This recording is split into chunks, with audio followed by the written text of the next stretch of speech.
for what to get tired and burn out and angry as fuck. Nah, I need a second to chill.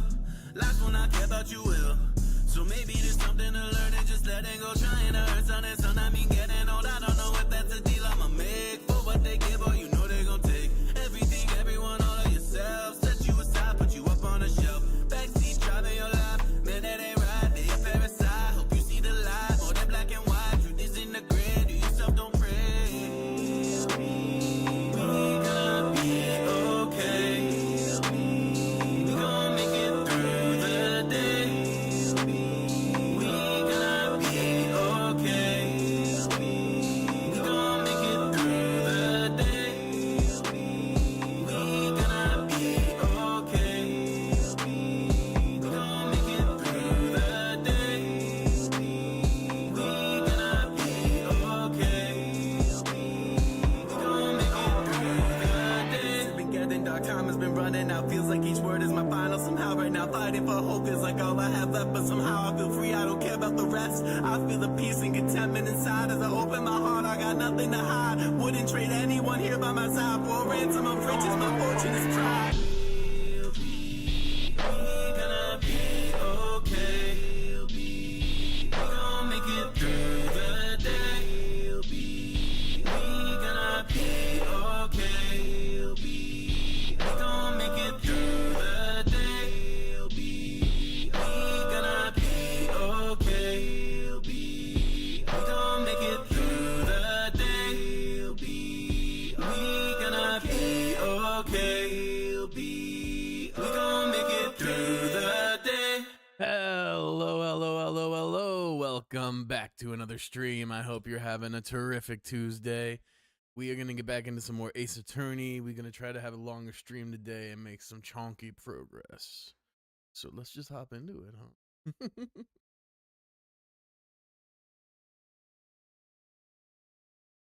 I started a Edgeworth sketch earlier this morning after I did my little warm-ups. Start over. I wasn't happy with the direction.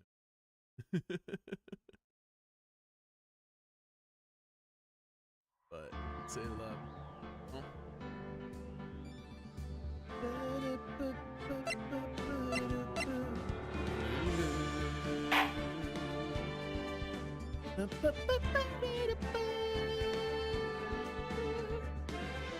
Let's do this. Tell me about it. I nearly died in there. That's my line, sir. No, it's my line. I think I really did die a little bit. Looks like we all nearly died in there. I can't believe Detective Gumshoe. How could he betray us like that? Oh no. Oh no. Huh? He said he'd help me. But he totally set me up. I don't think he meant to do that, Maggie. He was backed into a corner. I mean, the guy's got to do his job, right? It's okay. I know all about lies and betrayal. I've had them my whole life. But it really hurt this time. I felt like someone punched me hard in the stomach. I hate that guy. I don't ever want to see him again. Oh no. Gumshoe's gonna be devastated. Yeah, poor Gumshoe. So the next witness is gonna be that old guy from the park, right? Yeah, Mr. Godot, lover of waitress outfits and projectile seeds. I bet he's gonna be really stubborn. I mean, he's pretty set in his ways, you know? Yeah, he's a big old grouch. Are you gonna be able to handle him, Nick? Yeah, I could take whatever he throws at me. Even those never-ending bird seeds.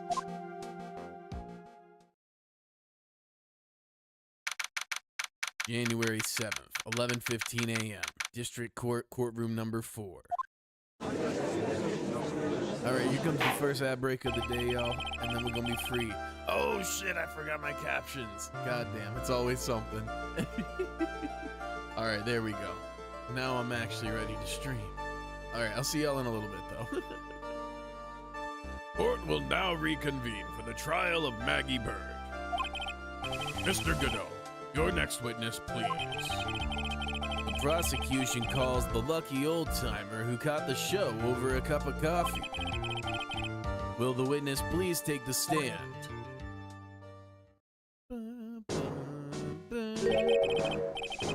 Name and occupation, if you don't mind.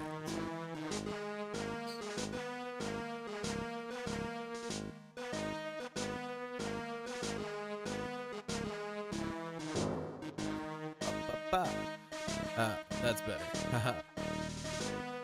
All right. Name and occupation, if you don't mind. Name's Victor Godot, born and bred in the land of the rising sun. Honor and duty are what make me. Mind you, I can be quite emotional at times too.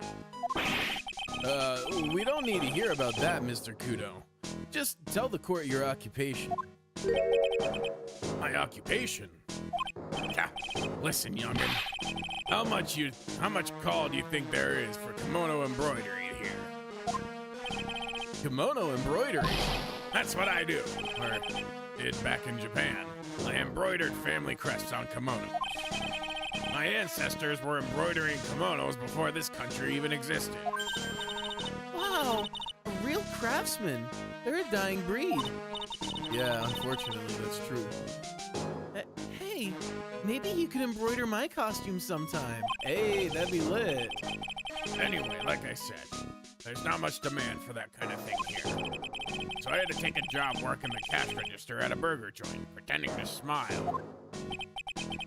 That burger joint would have been better off putting him in the kitchen. Yeah, for real. Now then, witness.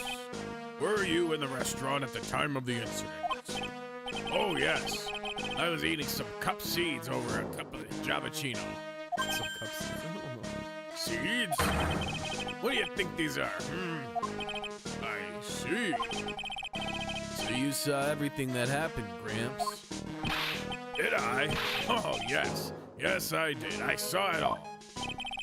Then please, tell the court. We're all ears. Sure. I'll tell you every last detail. He's really getting into this. He sure seems to be. What he witnessed. A young man was reading the sports paper. A serving girl brought him a Javachino, but she put something in it.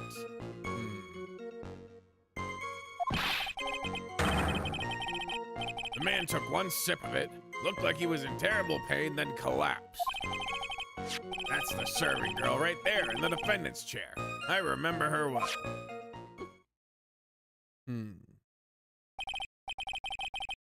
Mr. Kudo, she is not a serving girl.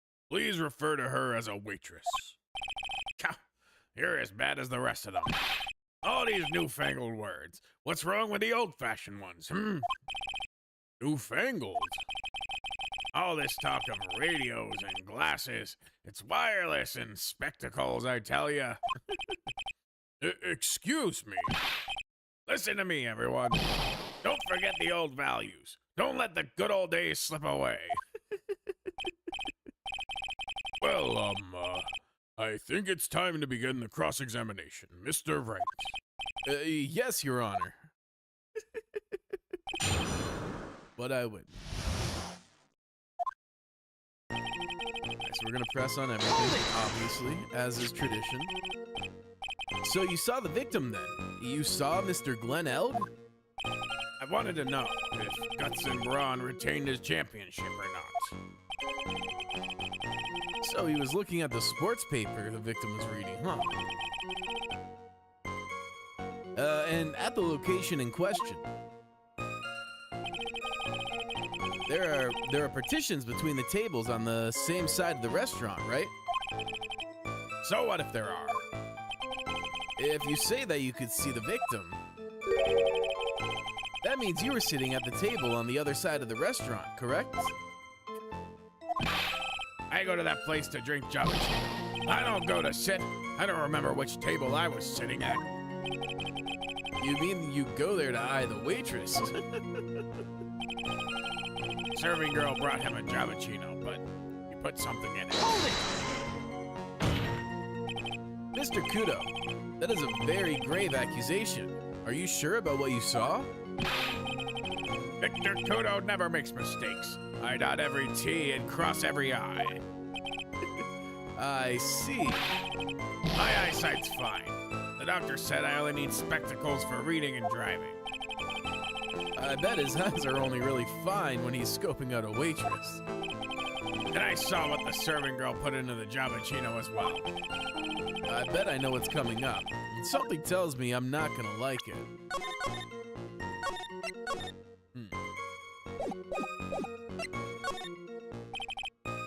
Your Honor, we need more clarification on what was put into the victim's coffee. I'd like to ask that the witness add what he knows about this to his testimony. I agree. Witness, will you enlighten us, please? Sure. There's no question about it. She very conspicuously put some white powder in there. Hold it! Did she really put that into the coffee? You doubt me, boy? He took some out of a small brown bottle and sprinkled it in. Now I'm starting to suspect that this guy's in on it somehow, because, something's fishy here. Sugar in a small brown bottle like that? Like that? Witness, could you please describe the bottle in more concrete terms? A bottle like this, perhaps? Oh, there it is. That's the one. That's the bottle of potassium cyanide, I presume? So what did the accused put into the coffee? I think it's clear, don't you? The man took one sip of it and looked like he was in terrible pain, then collapsed. He took just one sip? You youngins, you waste everything.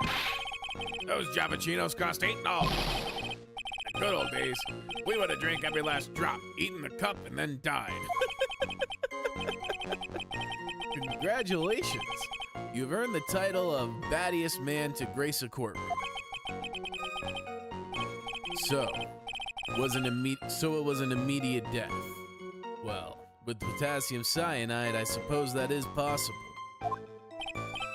Oh yes, he slumped over without so much as a twitch. I felt the Giabacino I just drank turn sour in my stomach. Oh yes, I know the feeling. And the waitress, I presume she is. That's the serving girl, right there in the defendant's chair. Remember her well. You said I remember her well in reference to the waitress. Did she have any particular features that you can identify her by? Particular features? It's a disgrace, that's what it is. Sorry? You can see all the way up to her, you know. She's practically naked in that uniform. Objection! So the particular feature you recognize about the waitress is her outfit? But anyone could wear just such a uniform, even me. Mr. Wright, please spare the court of any further mental anguish from that image. Don't get all excited, Nick. You've got to keep yourself together. I guess I got a bit carried away. Yeah. I swear to God, if this ends with him wearing that outfit at some point, we're drawing it. It's getting drawn. That's settled. There are other things too I recognize about her. He seems pretty sure of himself.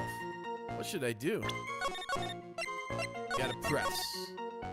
I'm pressing on. All my distress is going. Sure, you saw a waitress take the coffee over to the victim. But what matters is whether or not the waitress was Maggie Bird. Quite right. Mr. Kudo, these other features that you recognized about the defendants, I would ask you add them to your testimony. Sure. There was a ribbon in her hair and her apron straps were loose. Hold it! That's all you remember, huh? You do seem to remember several details about her appearance. But what about the most crucial detail of all, her face? Ah, as if I wouldn't remember that. Objection! The witness noticed the straps on the accused's apron. He's unlikely to make a mistake about her face. That's right. I can even tell you the color of the ribbon in her hair. It was red. So you see, there's nothing wrong with the witness's eyesight. There's no doubt he remembers the waitress pretty well. What should I do? I get the feeling there's something more to this somehow. Well, now this is starting to get a little awkward. Why are we asking so much detail? Their back, that seems odd. Both of these feel a little awkward to ask about, honestly.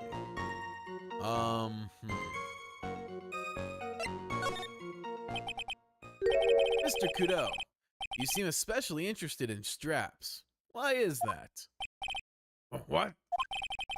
The ribbon in her hair, the straps on her apron. What's the fascination? Huh. Fascination. Objection! People have all kinds of fetishes, trite. We don't need to embarrass the witness. Listen, you young upstarts.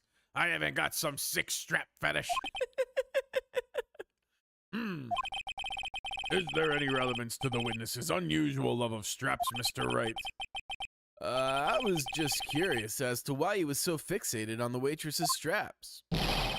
I said I haven't got a strap fetish. How many times do I have to repeat myself? Very well. Continue with your testimony, Mr. Godot, and make it strapless. Do you think old Seedy really saw Maggie do it? Well, he probably had his eye on the waitress the whole time. That's why he was there. But he was there for the cute outfits, right? Not the waitress. I guess. She makes a good point, though. Hey, did I just say something clever? I wonder if the waitress Mr. Godot saw really was Maggie. That's what we have to figure out, Nick. Hold it! Alright, let's go back. Objection! Objection!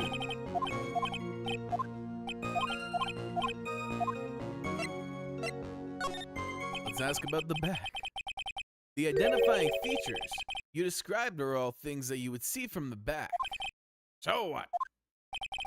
Is it possible that you never saw the waitress from the front at all? Objection! Huh.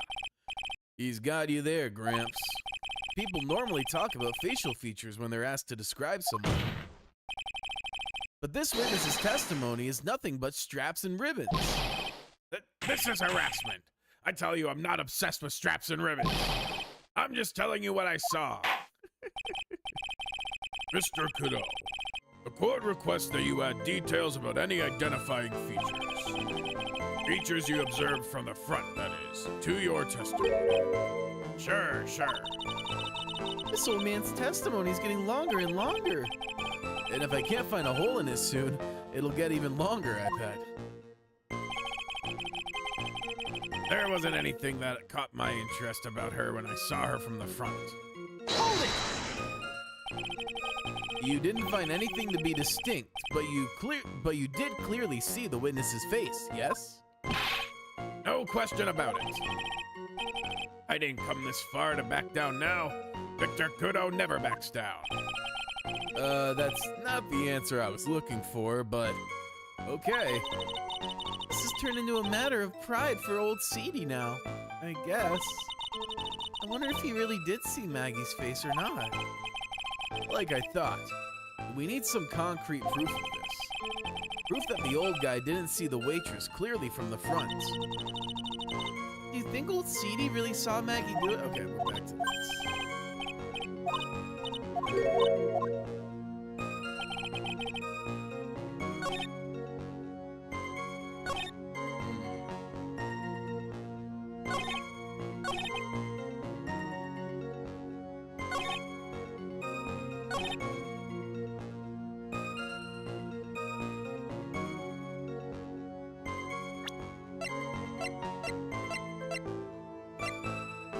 let's see here.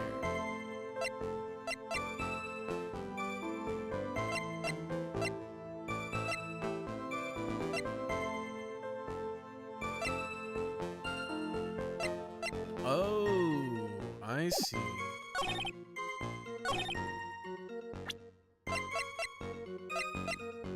Objection! I should have saved. Mr. Kudo, I would like you to take a look at this, please. That filthy thing would suit filth like you just perfectly. Actually, it reminds me of what my grandson looks like, just after he's done eating. Have you ever seen this before? Of course I haven't. You think I'd forget something as dirty as that, Well, you half-witted clot.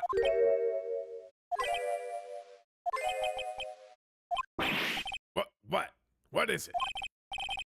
Ever since I said, you half-witted clot, there's been an eerie silence in here. Mr. Kudo, this apron is the apron worn by the defendant on the day of the poisoning.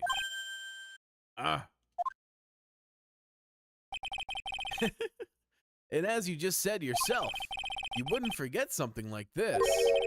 Which means, if you had really seen this apron before... Yes, you know what I'm getting at. You couldn't have possibly seen the waitress from the front.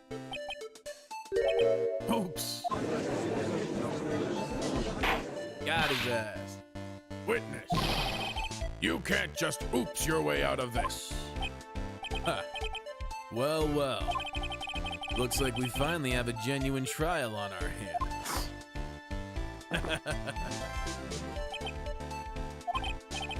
Listen, Trite. Here are the facts. On the day of the incident, there was only one waitress in the restaurant.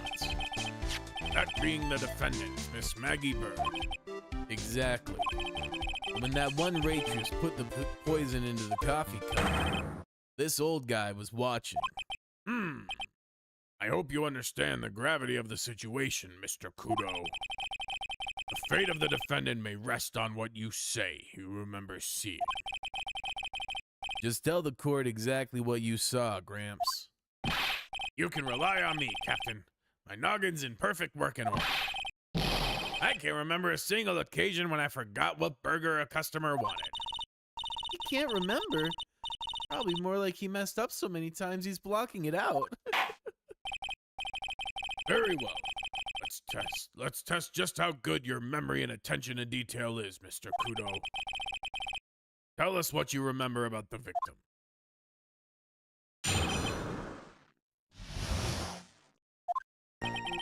He was another one of those pesky young types, wearing a broken pair of spectacles. He had a newspaper in his right hand, and the noisy brat kept rustling its pages.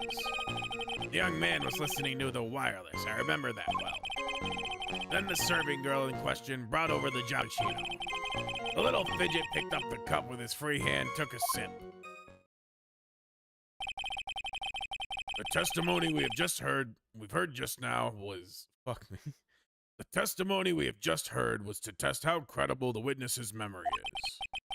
It seems to me that he remembers the victim in a great deal of detail. Oh yes, I hate those you-know-what types who are so vague about everything. How are we gonna handle this, Nick? We only need to do one thing. We just need to prove that the old man's memory is shot. Just trip him up, you mean? Isn't that kind of cruel? I suppose, but it's what I do best.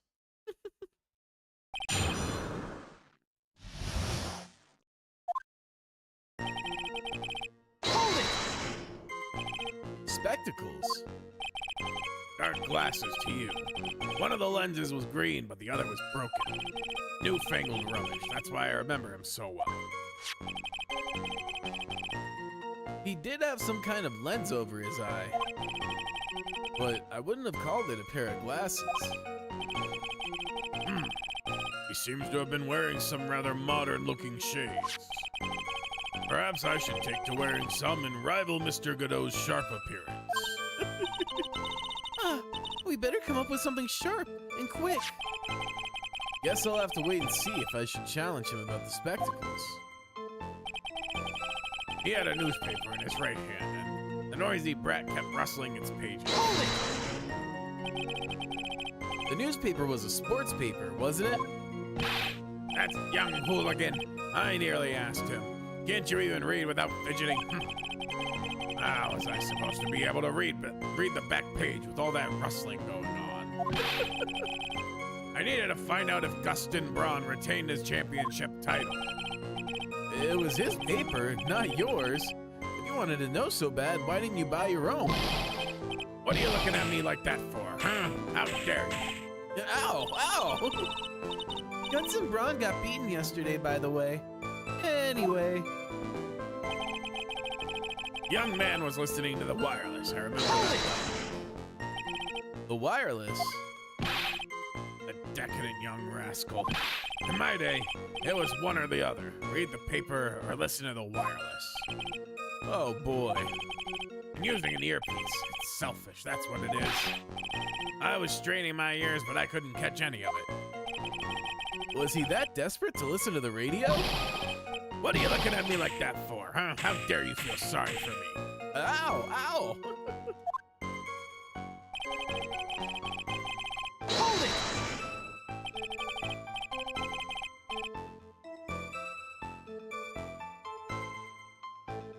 You mean the waitress who you only saw from behind, right? You're one of those, are you? And you never let anything go, isn't that right? Maybe. What does it matter if I saw her from the front or behind? Ow! I better not push it until I've got some hard evidence. The little fidget picked up his cup with his free hand and took a sip. His free hand? Yes. Which hand was that? Weren't you listening before? Sloth ears. I said he was wrestling with the newspaper with his right hand, didn't I? If his free hand wasn't his right hand, then which hand is it? Ow! Perhaps the great Mr. Trite has 3 hands. Eesh! I was only asking. No need to gang up on me and treat me like a freak. The whole point of this cross-examination is to establish just one thing. That this old guy's memory has more holes than a slice of Swiss cheese. Guess we need to find a contradiction in his testimony somewhere, huh? Anything will do. Even the smallest detail. We just need one mistake and he's ours. Okay. So let's see. What can we present? What have we got that we can present? Ba-dum, bum, bum. Ba-dum, bum, bum. Let's see.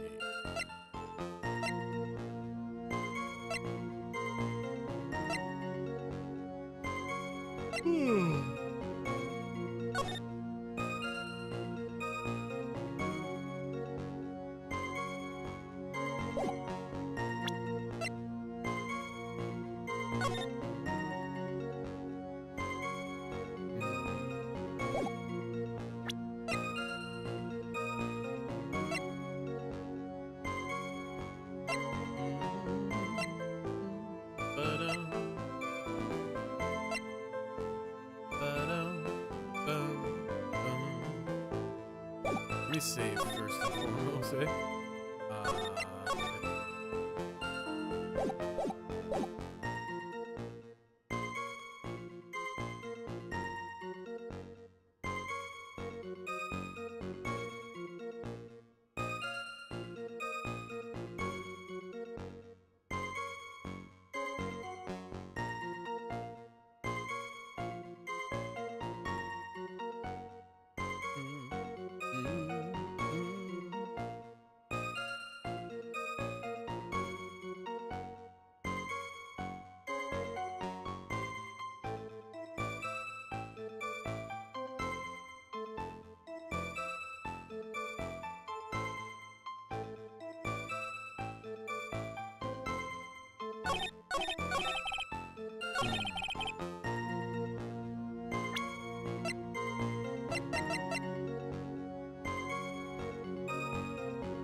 Objection!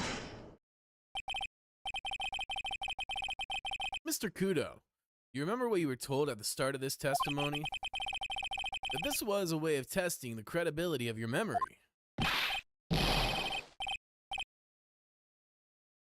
I know. There's nothing wrong with my memory, I tell you, nothing. If I got anything wrong, I'll eat these seeds and sing the pigeon song. Here to tell us where this is going, trite? According to Mr. Godot, the victim was holding the paper in his right hand while drinking coffee with his free hand, which would make that his left. What is this, kindergarten?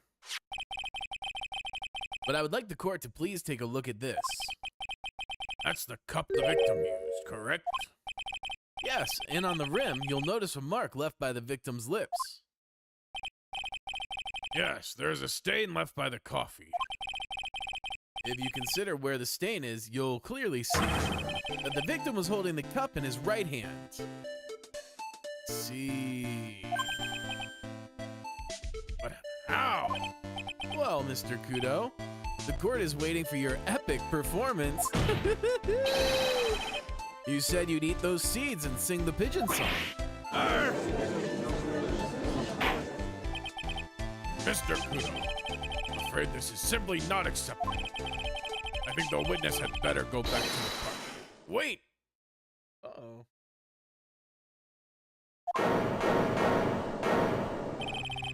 If you think I'm gonna stand here and listen to you tell me I'm mad, you're wrong.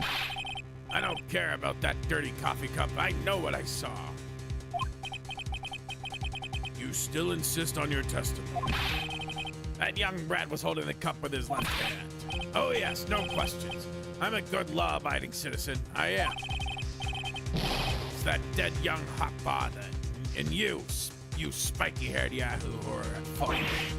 Who, me? Thank you, old man. We've heard quite enough from you already. Don't call me old man, Been around for 68 years. Been around 68 years, I have. You can't ignore me. Listen to what I've got to say. I'm sorry, Mr. Godot, but... Sure. Why not hear a little more? Mr. Godot! But this is my 16th cup of coffee. So this is your final stand. Thank you, Captain. You can rely on Victor.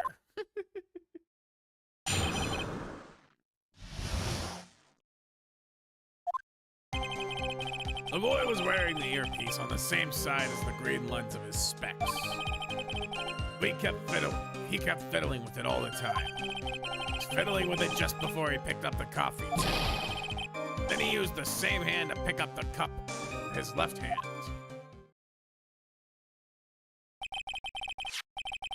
We know the victim was wearing an unusual monocle over his left eye. It wasn't a monocle, Your Honor. It was a small computer monitor, often used by programmers. A monitor? You mean like a television screen? The inside of the lens is a screen that displays computer data. It's called an HMD. It's a common tool in the victim's line of work. HD TV, DVD, CD. All these newfangled letters drive me mad, but they don't matter. I know what I saw, and I'm telling the truth. It's true. He doesn't seem to be lying. And those are facts, in good old black and white. Let's see.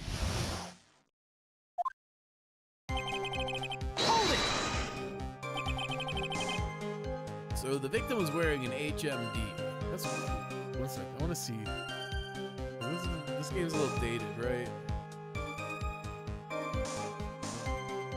Oh, these do still exist. Oh, this is not at all. This is a phone.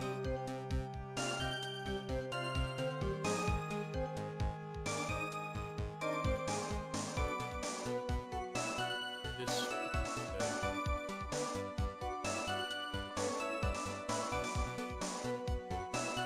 Yeah, okay, head-mounted display.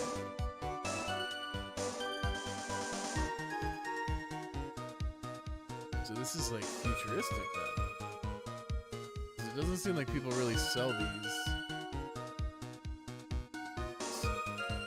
Other than, like, smart glasses. But no one calls them HMDs anymore, I don't think. Huh.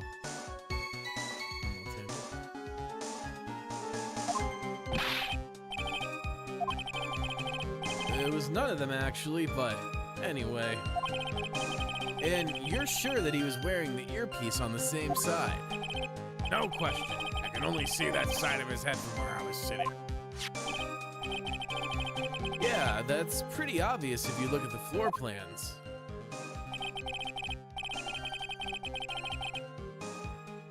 From the opposite table, he'd only have view of the side of the victim's head. Hold it! Seems you kept an eye on Mr. Glenelg. He was getting on my nerves, rustling that newspaper and fiddling with his earpiece all the time. And then he went and made all that fuss dying from one sip of Java tea. I wanted to say to him, calm down, you young brat. Just looking at him made me suddenly speed up my seed eating. I could have choked. So I take it the victim was a walking ball of nervous energy. Seems that way. He was fiddling with it just before he picked up the cup. Hold it! The earpiece you mentioned. Which hand did the victim touch it with? You're one of those people. You're the type that uses your left hand to get things out of your right pocket. Or fastens your left cuff with your right hand. And then the tour guide says, On your right side, you'll see the famous blah, blah, blah. you're the only one who deliberately looks to your left. Well, aren't you? No, I didn't mean... Obviously, he used the hand on the same side of his body that the earpiece was in. Ow! Ow! So if he had the HMD on his left side, then it was his left hand, I guess. Then he used the same hand to pick up the cup.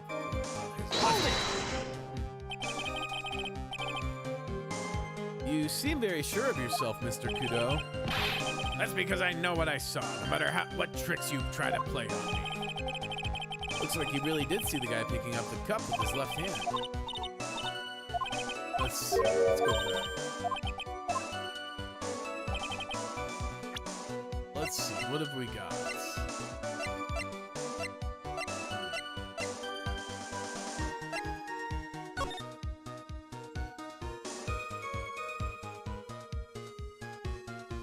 I don't really see much in here.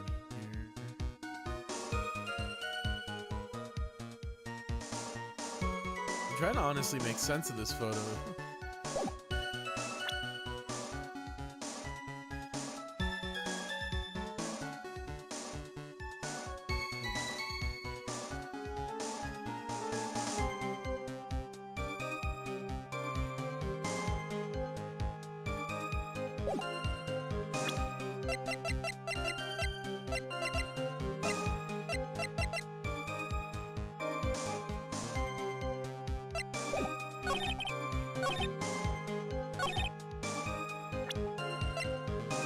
Objection! I'm not sure what the relevance of this is, but... Mr. Godot, there's something very strange about your observations of the victim. What? You say he was wearing the earpiece on the same side as the HMD. No question. You can lock me up if I'm wrong. It was his left ear, without a doubt. I could only see that side of his head from where I was sitting. I don't think so. But what did you say?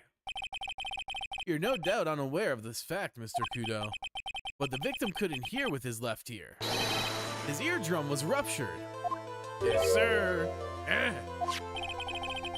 I was thinking of the eyepiece instead of the earpiece, which threw me off for a minute, but I got there. Traces of medication for his condition were found in his ear canal. That's right. It's impossible that the victim was wearing his earpiece in his left ear.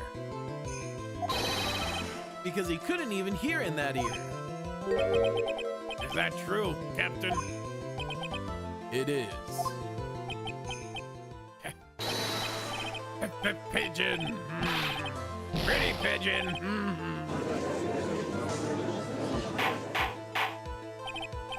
Order, order, order. The witness's testimony is completely unreliable. He only saw the waitress from behind. And he claims the victim was wearing an earpiece when we know his eardrum was ruptured. Well, Mr. Godot, a single drop of milk is all it takes to destroy the pure black magic in the cup. This old man is my drop of milk. Captain, are you calling me a drip? This is the victim's coffee cup in which the potassium cyanide was found. The mark on the rim clearly shows that the victim picked it up with his right hand. I'll never back down. I know I'm right.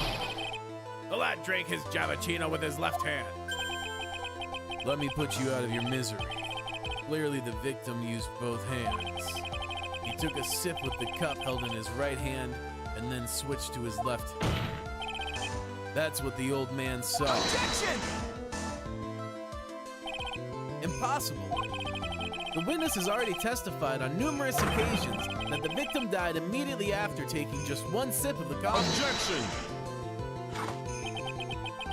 Which hand the victim used to pick up his cup is irrelevant, Your Honor. The facts still stand. With one hand or the other, Mr. L drank the poisoned coffee. Like this. Sadly, Mr. Godot, that doesn't wash. The point of this testimony was to establish whether the witness's memory is credible. And the results are clear. The testimony given by this witness is useless.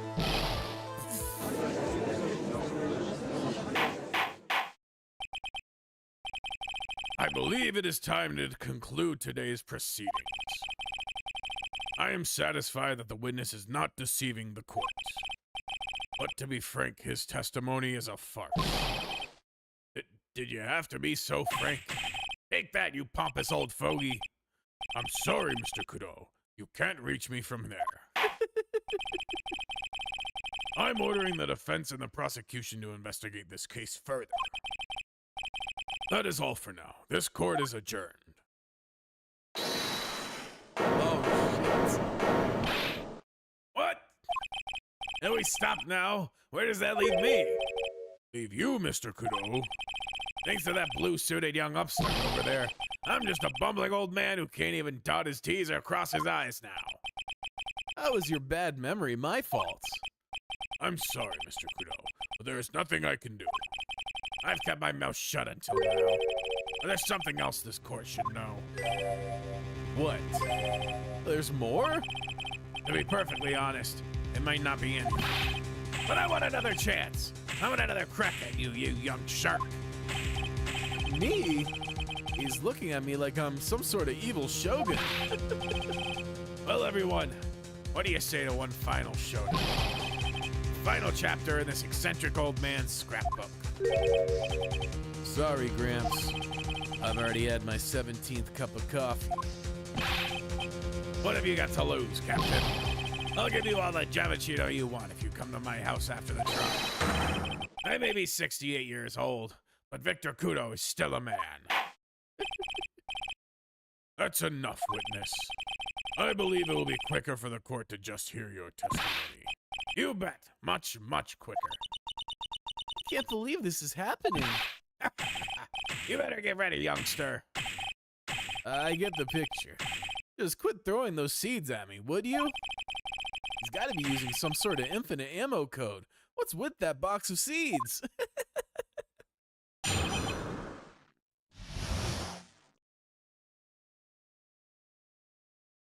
All right, the final showdown. First of all, I want to stress that this might be nothing. I'm not too sure of it myself. The young boy slumped over the table as soon as he took one sip of his Javachino. Well, the clumsy idiot upset the vase. He knocked it right over. It broke and the strip of cloth covering the table got completely soaked. Well, how about that? Turn things upside down, Not really.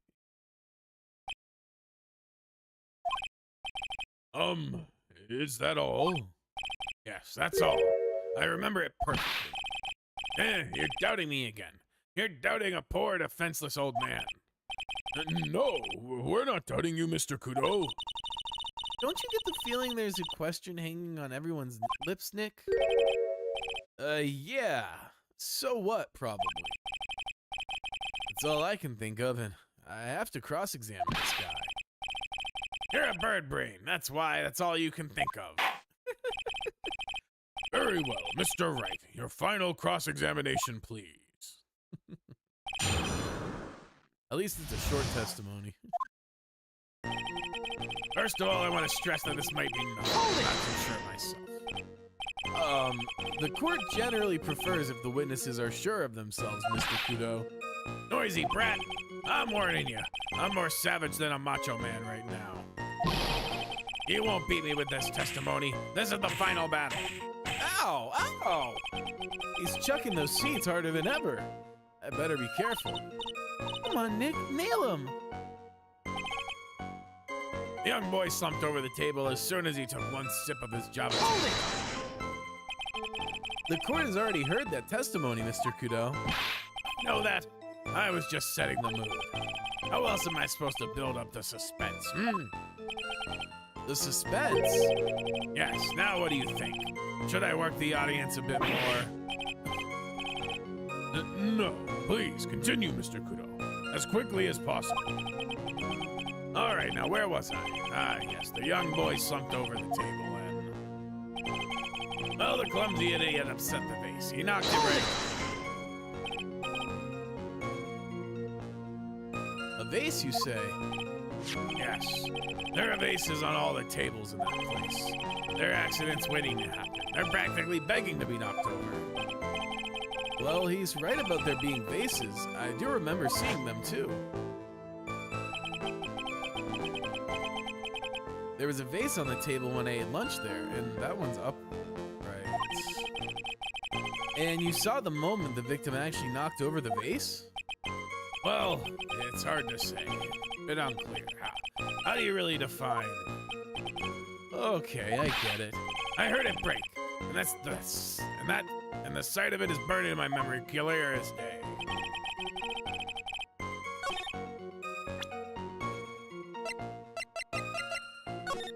Yeah, the vase is still up. Objection! That'll be it then. Mr. Godot, this is a photograph of the crime scene. So what? Look carefully at the table. The vase is there, intact. Huh? Lost your tongue, Granddad? I'm no granddad of yours, hopscotch. Ow! Enough. You throw any more seeds in this courtroom, cleaners will be... Ah! What is it now? Just remembered something. Yes? Go on. A broken vase. It was on my table. What? Ah, well, you see. It startled me when that young lad collapsed. So I stood up. That must have been when it fell over. The vase on my table, I mean. The vase on your table? Yes, it was on my table. And that's how my groin came to be completely soaked. Oh, brother.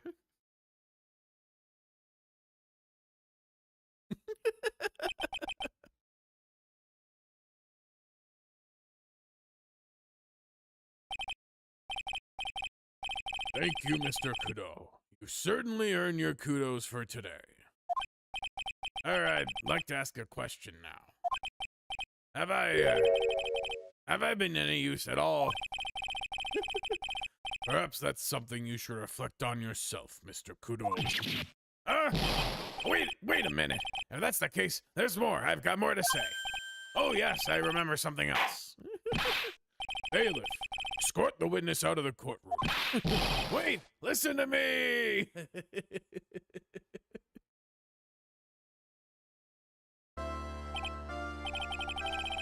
Well, we seem to have been considerably sidetracked, and I'm still not in a position to deliver a verdict. The defendant has not been positively identified as the waitress in question. Additionally, there are two disparities in the testimony we have heard thus far. The mark on the coffee cup that the victim supposedly drank from with his left hand, and the earpiece, which was inserted into his left ear, out of which he couldn't hear. Wow, Nick, you did it! I therefore require both the defense and prosecution to further investigate the facts. Yes, Your Honor. There is one more thing before I call today's session to end. One more thing, Your Honor. The witness we just heard from. He is most insistent that his testimony should be of use. So he summarized it accordingly into this statement. Okay. You may each have a copy of it if you wish. Whatever. The prosecution doesn't need props like that. Godot's really mad, huh? Yeah, I would be too. Very well. There you are then, Mr. Wright. There are 3 copies, my own, yours, and Mr. Godot's. Yes, Your Honor. When the incident occurred, I broke my vase at my seat. I'm sorry. I'm sorry? This isn't a piece of testimony. More like a 5-year-old apology. What the heck are we supposed to do with 3 copies? That is all. The court is adjourned.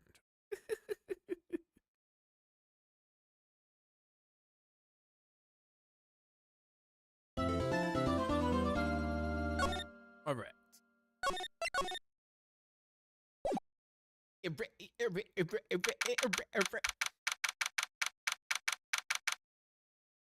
January 7th, 12:52 p.m. Wright & Co. Law Offices. So how do you think the trial went this morning? How do you think it went? It got a bit crazy in there. I just wonder if that killed our chances. Yeah, I guess it did get out of hand when Mr. Godot's testimony did nothing to help us. Plus, now we don't even have the identity of the waitress who laced the coffee. All we know is what old Mr. Godot saw. The apron, the apron straps, and the ribbon. And that the victim was wearing an earpiece when his eardrum was ruptured. Very strange indeed. Talk about a terrifying case. Oh, talk about a terrifying case of contradictionitis. Time to play the doctor and find ourselves a cure then, huh? Yeah, we've got to find one for Maggie, or she's gonna have a terminal case of guilty. All right, let's go. I guess we can talk to Maggie. January 7th, detention center, visitors room. I guess Maggie's still in questioning. But we've got questions to ask her too. Hey, Tony, welcome. You just missed the wrap up of day 1 trial, and we're jumping into the second investigation. Yeah. So not too much. You came at a good time, actually. We're just getting started on the investigation. Keep it down, Maya. This isn't a playground, you know. All right, so not here. Let's go to Très bien. January 7th, Très bien. Empty as usual. Yeah, and it's lunchtime too. We gotta get fake Phoenix. Yeah, for real. I'm curious how he ties into all this. That's it. Come on. Hey, that sounds like... Now just call it 8, pal. Come on, I know you can. He's getting really worked up about something. No, that's the wrong number. Looks like an 8 would have only netted me $5 anyway. What a ripoff. What's the problem, Detective Gumshoe? Huh? Oh, it's yous. I was just listening to the radio, pal. To the radio? Hey, Detective Gumshoe's having lunch here. He is, and he's having the twin tea set. Is that the only thing they serve here? What can I say? This is a nightmare. How am I supposed to look Maggie in the eye now, pal? You really drove her into a corner, you know. Yous always blow up on my testimony. Why, of all days, didn't you do it? Yous do it today. Sorry. There just weren't any holes in it for once. Yeah, what happened? Usually your testimonies are like Swiss cheese. Swiss cheese? Would he preferred crumbly like aged Parmesan? Damn. Anyway, this case has already been ruled on. There shouldn't be any holes left to find. So, did Maggie say anything to you about me, I mean? Well, how did she put it again? I can't believe Detective Gumshoe. I hate him, sir. I mean it. I don't ever want to see him again. Damn. Something like that. Whoa. Whoa. Please, Detective Gumshoe, I didn't mean... Oh, why? Why is this happening? He's banging his head against the wall, Nick. Oh, man. Poor Gumshoe. Poor guy. So, did you like the twin tea set? I never paid that much money for lunch before. I was so nervous, my hands were shaking. So, how did it taste? Well, $20, I guess. I don't know how to describe it, really. It was delicate. Delicate? You mean you liked it? It didn't taste bad to you? What's the matter with him? Looks like he's thinking. That's it. I've been trying to think of the right way to describe the taste, and I just realized it's bad. That's it. It tasted bad.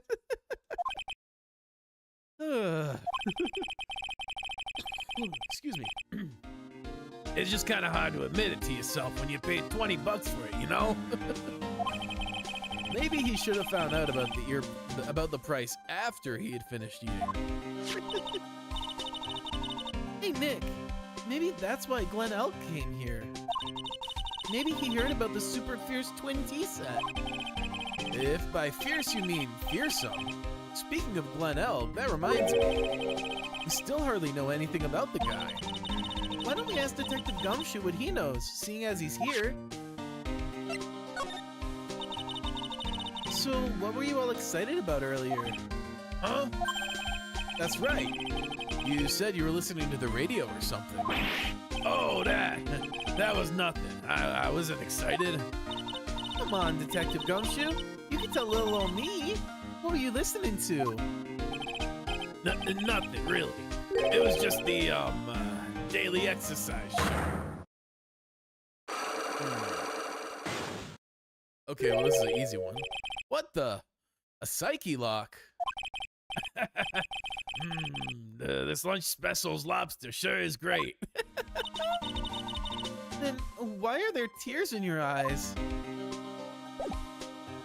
Alright, let's save.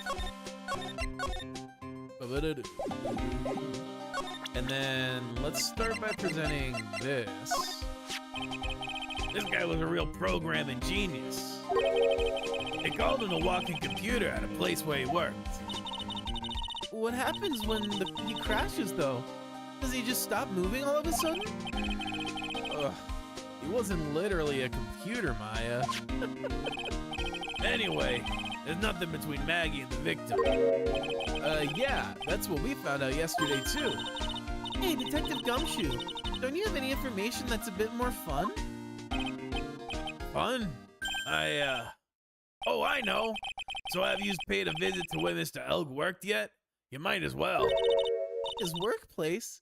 Where's that? Computer firm called Blue Screens Inc. Something like that. Sounds like a real stable company. This could be fun, Nick. Let's go. Computers aren't really my thing, Maya. We'll be fine. I know all about that high-tech stuff. I wonder about that. Just around the corner from this joint. You should take a look. Computer firm called Blue Screens Inc., huh? Interesting. Let's see if we can crack this. Take that!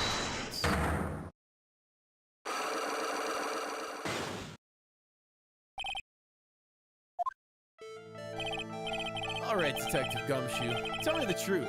What were you listening to? No way, pal. Now that you've made a big thing out of it, I'm not gonna tell yous. We'll see about that, pal. Considering all the noise you were making while you were listening, it's pretty clear what kind of radio program it was. I'd say it was related to... I mean, I assumed the lottery ticket, but... because of the numbers, but... Take that! is that really something they still announce on the radio? I'm right, aren't I? You were listening to the lottery results, weren't you? You thought you'd try to win big, just like Glenn Elg did.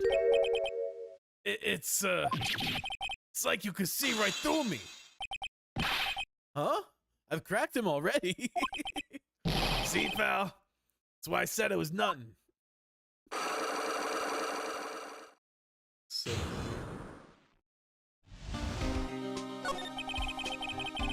I'm usually pretty lucky, so I figured I'd give it a try. what's with everyone in the lottery? So, how did it go? I won 50 cents. It'd be better to win nothing at all than half a lousy buck. I was so mad. Yeah, I know the feeling. I bought the same kind of ticket as Mr. Elk, see? And they got this special radio show where they announce the winning numbers. They even do the drawings live on the air. It's intense, pal. I bet that's what Mr. Elg was listening to on the day he was killed. Yeah. But, yeah, what time is it now? It's just after 1:30. And are the lottery results always broadcast the same time? Yeah, look. I got this flyer when I bought the ticket. Millionaire radio flyer added to the court record. Experience the most thrilling 10 minutes of your life every Monday at 1:30. Millionaire radio? That sounds cool. I want to try it, Nick. Then buy a ticket, Maya, with your own money. Okay, do we have anything else we can present?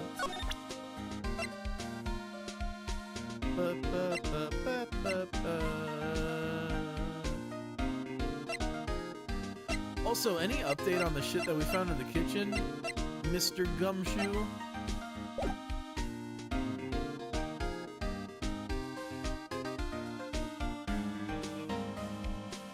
Alright, let's move. I think we're good here for now. But, January 7th, Blue Screens Inc. Wow, this place is so high-tech. You can almost smell the electricity in the air. It is a computer firm, Maya. They can't work without electricity, you know. Who are you? Oh, that's the lady. Oh, hello. I'm sorry. Access is restricted to authorized personnel only. This is a computer programming laboratory. There are far too many trade secrets that could be leaked. Wow, what secrets? Everything you see here is classified. No information can leave this building. Understood. Who is this woman? She's like a robot from some kind of whacked educational show. My name is Lisa Basil. I'm the company director. The director? She's human? She seems more like a ghost in the show. And that thing over her eye, isn't that the same device as Glenn Elg's? That's in DMH, right? Nice try, but it's the other way around, Maya. It's an HMD. All of my programmers here at Blue Screens Inc. are supplied with HMDs. And do you write programs too? No, I just enjoy wearing this. They are pretty cool. I wouldn't mind one. Oh, here comes the ad break, y'all. Then we'll be free for an hour. I'll see you in a few minutes. Appreciate you hanging tight through that. And yeah, I'll see you in a little bit. Blue Screens Inc. So, what exactly is this firm's business? I will try to simplify it so that you can understand. We analyze the data management systems required by certain branches of industry, and then deliver optimum operating systems and source-level components to them. Huh? You lost me on the corner of analyze and management. It doesn't matter. They analyze stuff. You got that much, right? The software we produce is distributed on CDs. CDs? Yes, compact discs, digital optical storage media. Of course, CDs are used for software as well as music. It is a small firm, but all of my employees are first-class programmers. Let's ask one of them what they're doing. Excuse me, what are you working on right now? I'm researching logical access to shared global variables. Obviously, influencers' response time, performance, variables, memory overhead are vitally important.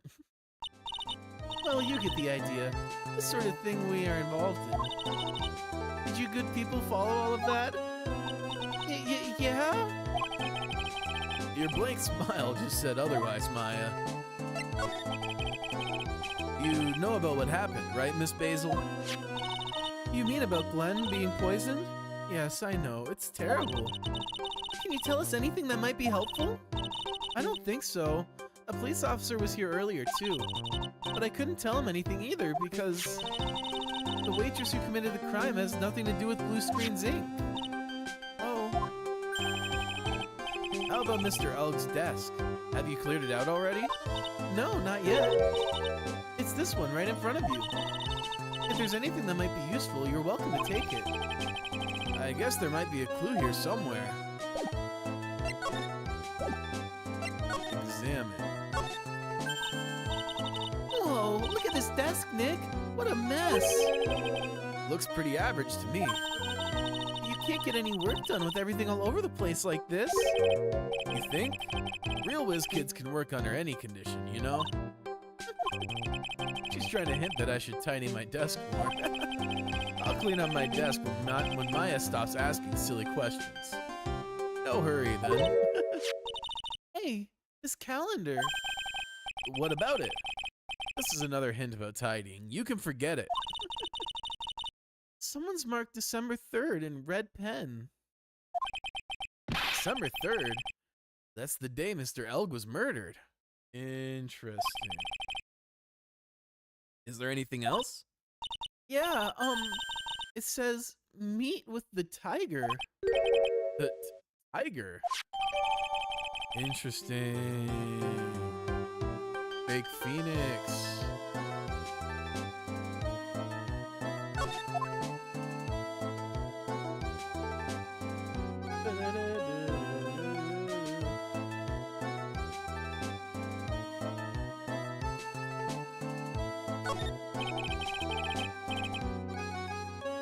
He's really pounding that keyboard, isn't he?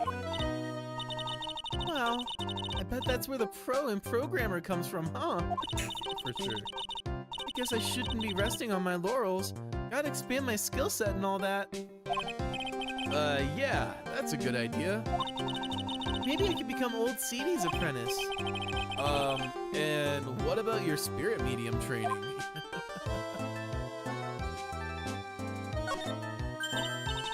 Hey, look, Nick!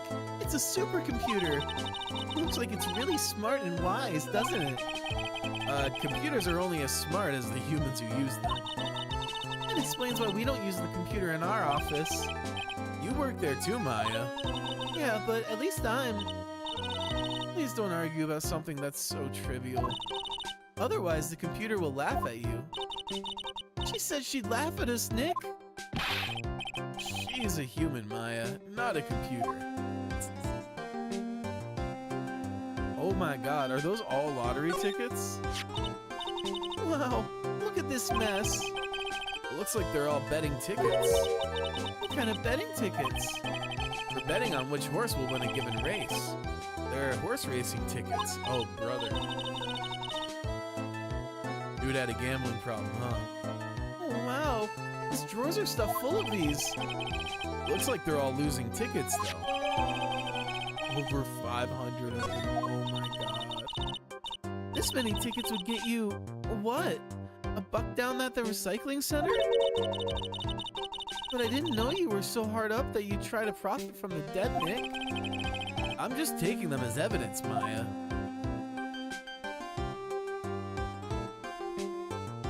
Oh, really? Interesting. Those pillars almost look like they're moving. It's kind of unsettling. No, they just look a bit twisted or warped or whatever word I'm looking for. This office was designed with a futuristic feel in mind. Futuristic? Yes, we tried to imagine what things might look like in the future when we designed it. It helps soothe and calm the soul.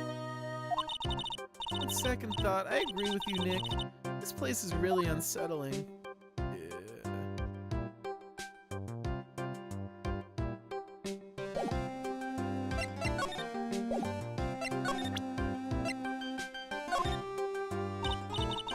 Would you mind taking a look at this?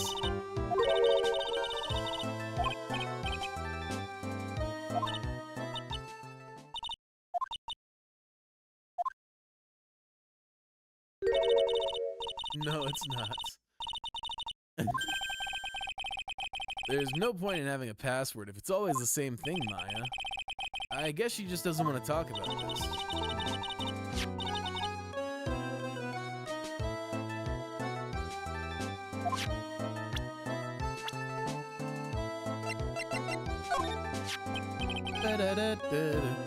About Mr. L. He was a top programmer. I would even say he was a genius. But he did suffer from one or two bugs in his personality. Oh? Like what? He was a bit of a loser. Perhaps that would be the best way to describe it. And that's what got him into trouble. What's the matter? He was a top programmer. I would even say he was a genius. So he was really no trouble at all. A model employee. Hey, wait a minute. Just now you said something about him being in trouble. We've got to find out what this trouble was exactly. About Mr. L. Was he in some kind of trouble?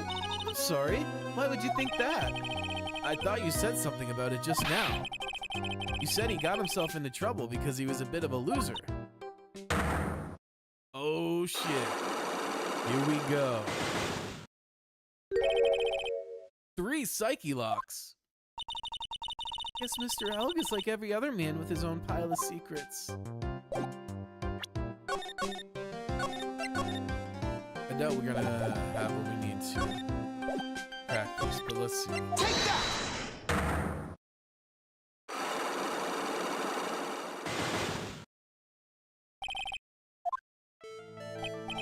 So, how about you tell me what kind of trouble Mr. Elg was in?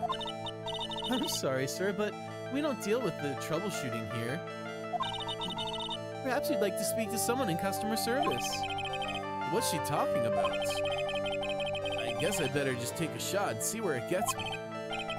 Miss Basil, let me ask you something. Did Mr. Elg's troubles have something to do with this? Take that! I mean, probably, right?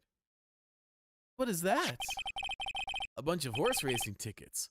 All losing ones. With that many tickets, you could get $1 at the recycling center.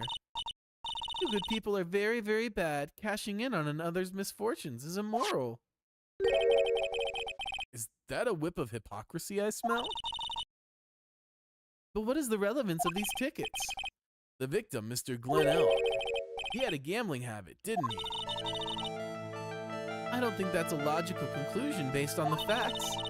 Everyone likes to go to the races from time to time. Yeah, but not everyone buys this many tickets. Anyway, I don't believe that proves anything on its own. You're right, but I'm not through yet. Mr. Elk's gambling wasn't restricted to horse races, was it? Well, this is an easy one. Take that!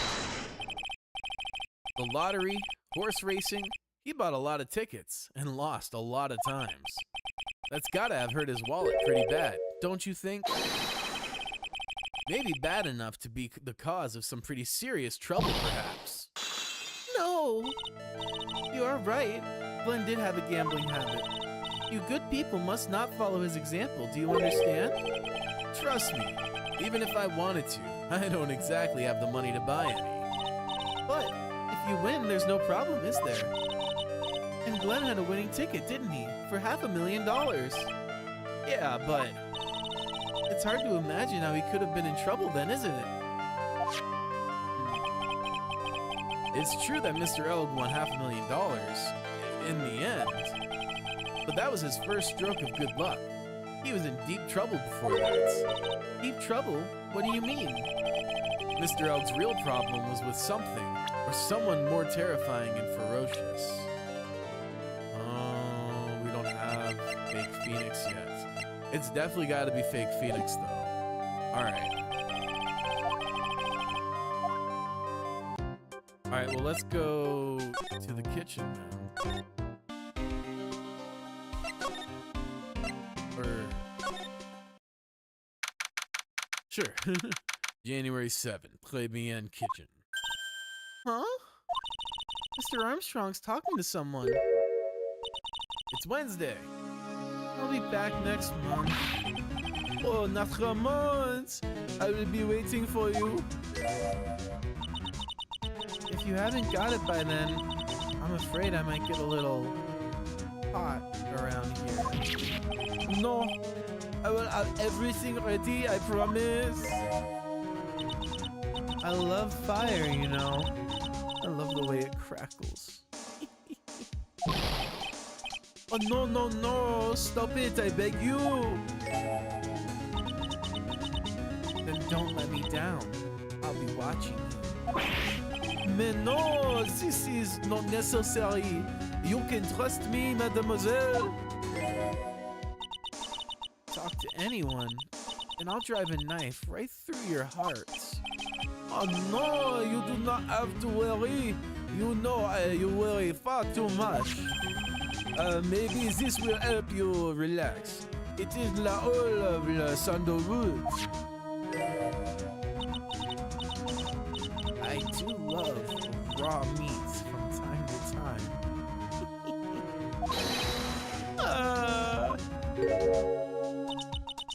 I'll be taking my leave. Goodbye. For now. Beepy. I have la shivers. I must rub some of my oil all over my body before I become the nervous wreck. There. Oh, oui, oui. That feels good. Oh la la, excusez-moi, monsieur. My eyes. My eyes. Your eyes. If you have trouble with your eyes, you need this. La oil of the sandalwood. Isn't this just the leftovers of what you were just using?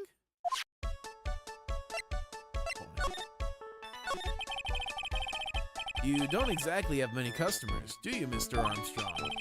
No, you are right, monsieur. But perhaps that is the perfect time for you to visit me, no? That way I can give you my undivided attention and cook for you la dish supreme. Putting on a brave face, huh? That's what girls do, Nick. But you are right. Business is very difficult these days. Perhaps the name is the problem. People do not understand it. They think it is très. But I just wanted people to think that my restaurant was exclusive. But they think you just serve fast food on cheap plastic trays? Nick, that's the kind of thing that could make a girl cry. Have you forgotten that Mr. Armstrong is a man, Maya? But this restaurant is my life. It is everything to me. I will defend it to la finale. No one will take it from me. So, who was that woman you were just talking to? Oh la la, you saw that? Ah, well, yes, sorry. So, who was she? She looked so polite and graceful. Polite? Graceful? And she likes raw meat and fires, right? I'll be back next month. Oui, after a month, I will be waiting for you. If you, yeah. Now that I think about it, hey Maya, I think it's pretty clear what kind of conversation they were having. You think so? Well, then let's show him that piece of evidence and see what happens. Is it gotta be, So long as that paper exists, I am but a delightful angel with love broken wings. An angel, huh? Doesn't bode well when you think about it. Oui, they kept harassing me month after month. In the end, I had to give in. I agreed to help them. Help them? With what? Mais bien sûr, if I did not owe them la money, I would have refused. But my hands were tied. Please, what did you agree to help them with? No, I cannot say. If I tell you, that woman will slice me up and eat me with la salade garnish. Ew! I hope he doesn't mean that he'll literally be sliced up and served with garnish. I am going to guess. I'm gonna guess that woman has something to do with your loan contract, am I right? Please, Mr. Armstrong, tell us about that woman.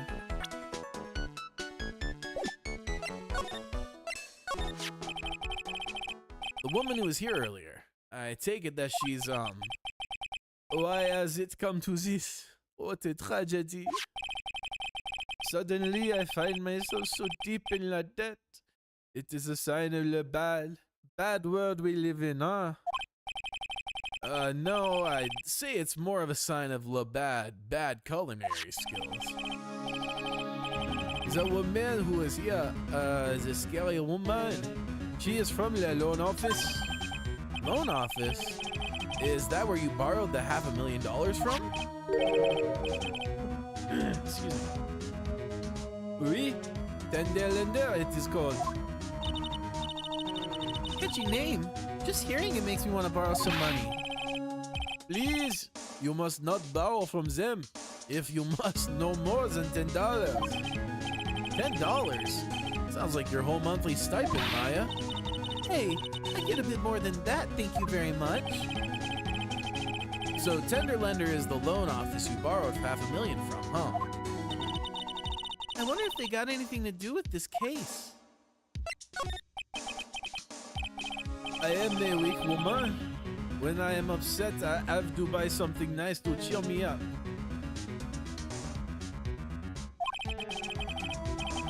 Thanks to him loaning me la money, I have to pay back $500,000 now.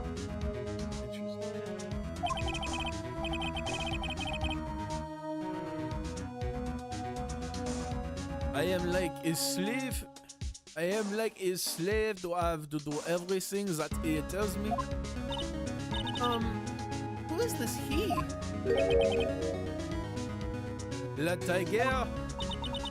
The tiger? Oui, he is the manager of the tender lender. A terrifying man, the big city mobster. When he shouts at me, my knees are trembling, and his voice is ringing in my ears for 3 days. As soon as I hear the noise of the battered old scooter he rides, I start to cry. A big city mobster who rides a battered old scooter. Does this guy resemble me by any chance? Oh, no, no, no. This man has a presence, a most formidable personality. Also, oui, he does have the spiky hair, just like you. Oui, there is a resemblance here, I suppose.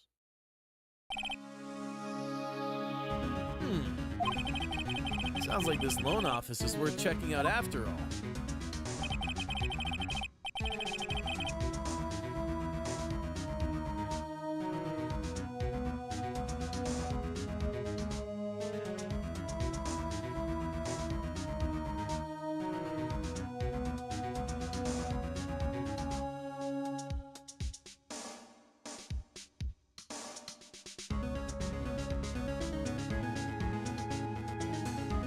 If you want to visit the Tenderländer, it is just beyond Vitamin Square.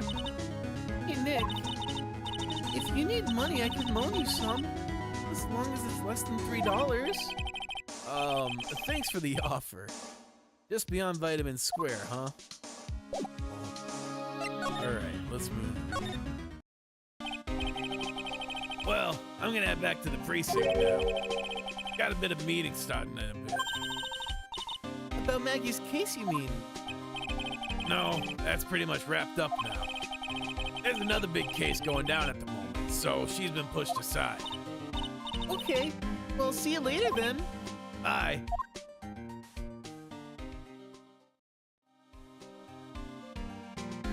Oh. Yes? You better get going, detective, or you'll be late. Speaking of late, what's good, Kev? How you doing? Happy to see you. No worries. Life happens, you know? You get here when you can be here. We appreciate it regardless. Actually, I kind of got a favor to ask. It's a big one. A favor? Yeah, it's for, Maggie, actually. I was kind of hoping you'd give this to her for me. What is it? It's a lunchbox. I got up early just so I could make it. Some rice and little smokies, huh? Oh, that's hilarious.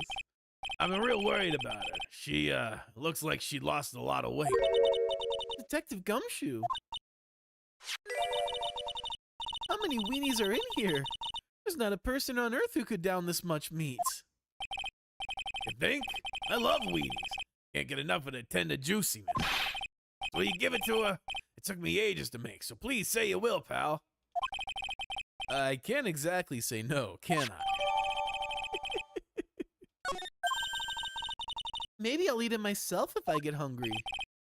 Don't forget, okay? I'm counting on you to give that to Maggie. We got you, bro. We got you. He's finally gone. That was hilarious. January 7th, Vitamin Square. I don't see any signs of Mr. Godot, do you? Maybe he went to buy another ton of bird seeds. Did we get fake Phoenix? That's what we're about to do right now. We're about to pull up on him. I was kind of hoping he wouldn't be here anyway. At least not for now. Besides, any more seeds today and I'm liable to turn into a real Phoenix. Alright, and then Tender Lender. January 7th, Tender Lender. This place gives off a really strange vibe, doesn't it? Looks like the tiger isn't in his lair. And that is, as they say, a very good thing. Welcome. Ooh. Talk about a creepy voice. Makes your soul want to shrivel up and die. Oh yeah, her. You're here to discuss a loan? No, not exactly. The manager is away at the moment. Wait quietly, please. Fake Maya. Oh, it's I am.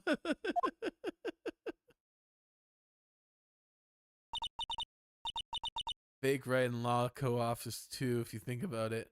Oh yeah, because the window's there. I wonder if they got like a plant or something, or maybe this punching bag is their version of Charlie. She's gone, just like that. I guess we'll just have to come back another time. This is the perfect opportunity, Nick. This place reeks of suspicion. Come on, Nick, let's take a look around, okay? Do you think it'd be okay? Of course. No one will ever know. Coffee? I'll leave it here for you to enjoy. Quietly. Yes, thank you. Do not touch the desk. Please. Okay. Nick, Let's get out of here. Now she wants to get out of here.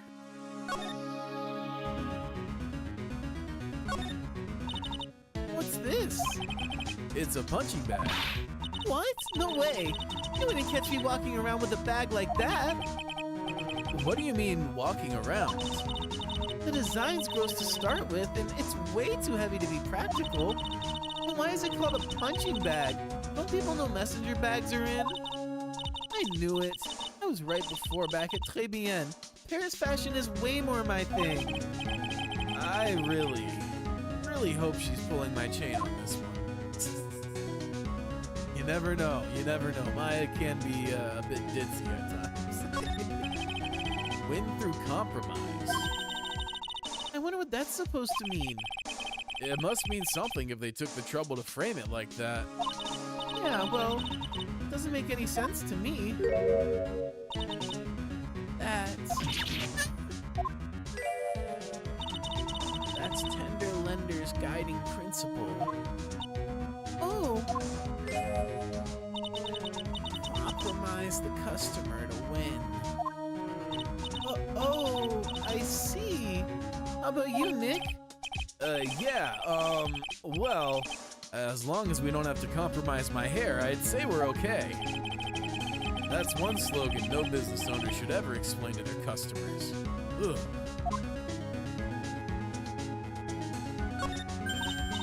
Hey, look at this Parisian-style coat. It's so chic. Looks more like a pimp coat to me. Guess I haven't got an eye for fashion. Hey, look at this. This suit is the same color as the one you wear, Nick. The same color as my suit? Keep your voice down, Maya. Nick, you've got to take a look at some cake. I'll just leave it here for you. Yeah, sure. Thanks. Just wait here quietly. Otherwise... Sure. Did you hear that, Nick? Wait quietly, she said. Yeah, sure. I have my eyes on you. Only so I can take care of you. Understand?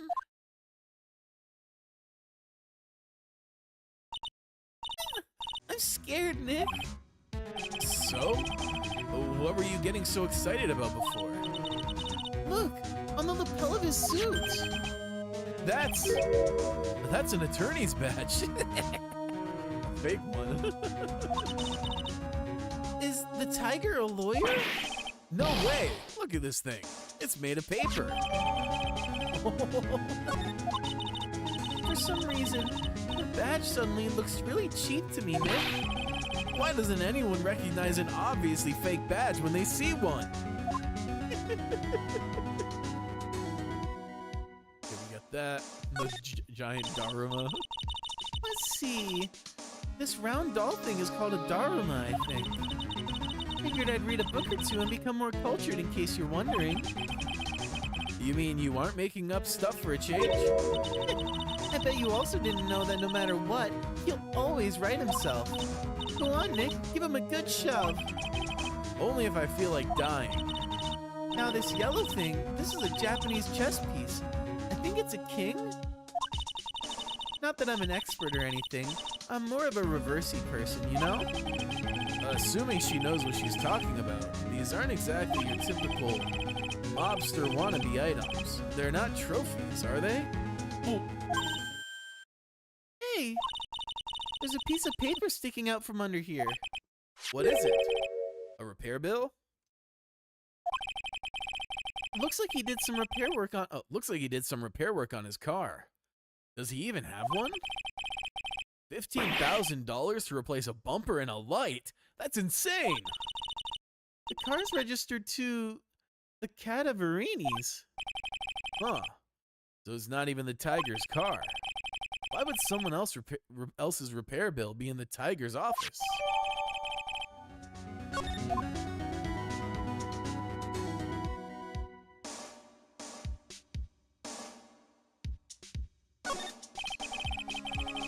That's one impressive desk on one impressive rug. It's solid gold, Nick. Gold. Just look at the shine. Only real gold shines like that. Would you really want such a shiny desk, though? I don't know, but let's see what it's like to sit at the solid gold desk. Wow, I'm completely dazzled.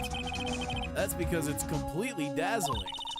I can see up my nose in the reflection. That's gotta be really distracting. So the desk is impractical.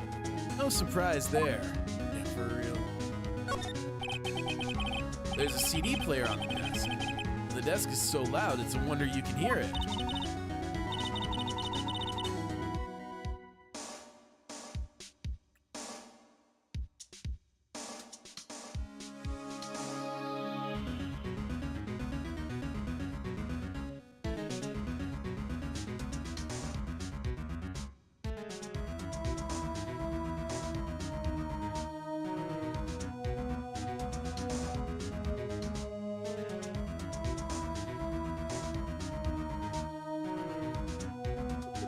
My girlfriend just sent me that clip. I don't know if y'all saw that clip of that like crazy old guy who like ran out in front of the motorcyclist and got his ass whooped. But damn, that's been making the rounds on social media today, and it's a wild clip.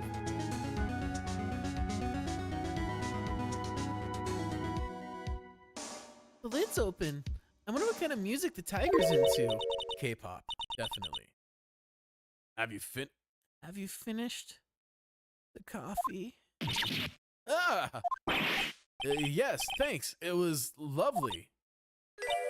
So, you drink it all? If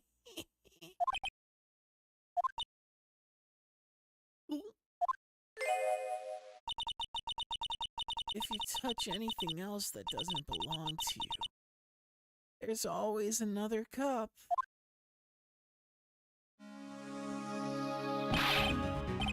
That coffee, it was laced with something.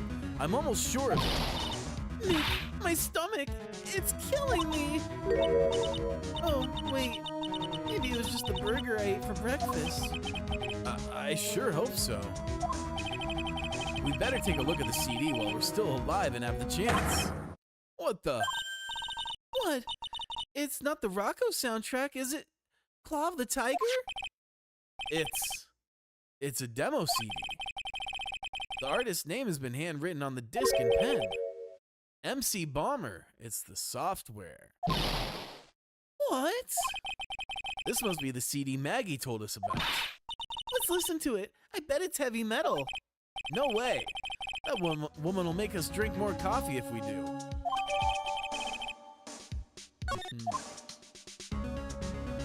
So that's got to be software from the one place.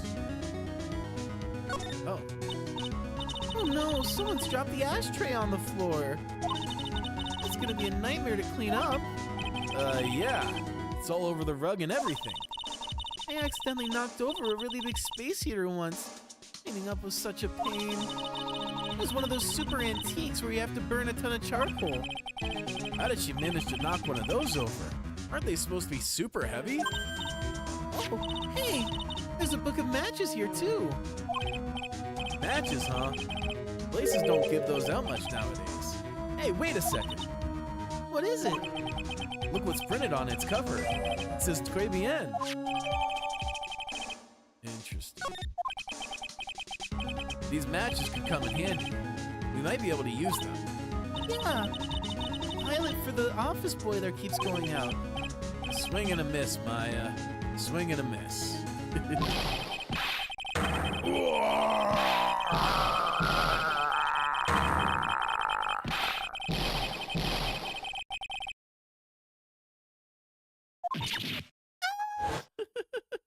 The goat is here. Come out from under the desk, Maya. What are you two snooping around my office for? Nothing. We were just... Roar! My precious carpet. You got ash on my rug. You gonna wish your ugly feet never came through my door. It wasn't us. It was like... Yous wanna argue with me? Is that what you're doing? You think yous can take me on? I'm gonna flatten yous into pancakes, turn yous into my new rug.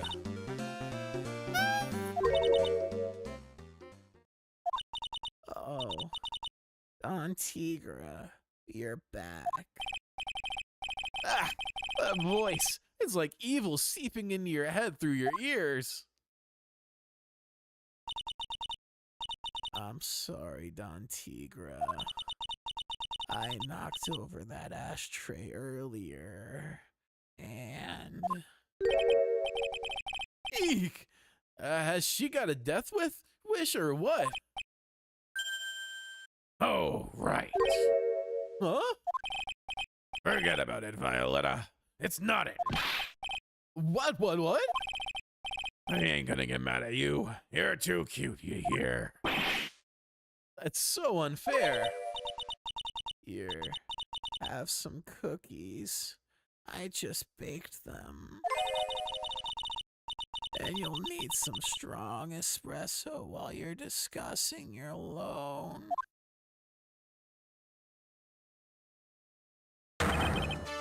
Roar! Phoenix writes. Yes? Yous is either crazy or just plain stupid to chase after me. I worked so hard, but now yous gotta come and mess up my plan. So it was him. He's my phone. But I don't care. No one gets in my way. Oh, what? I mean, excuse me? You should have left the little girl at home, right?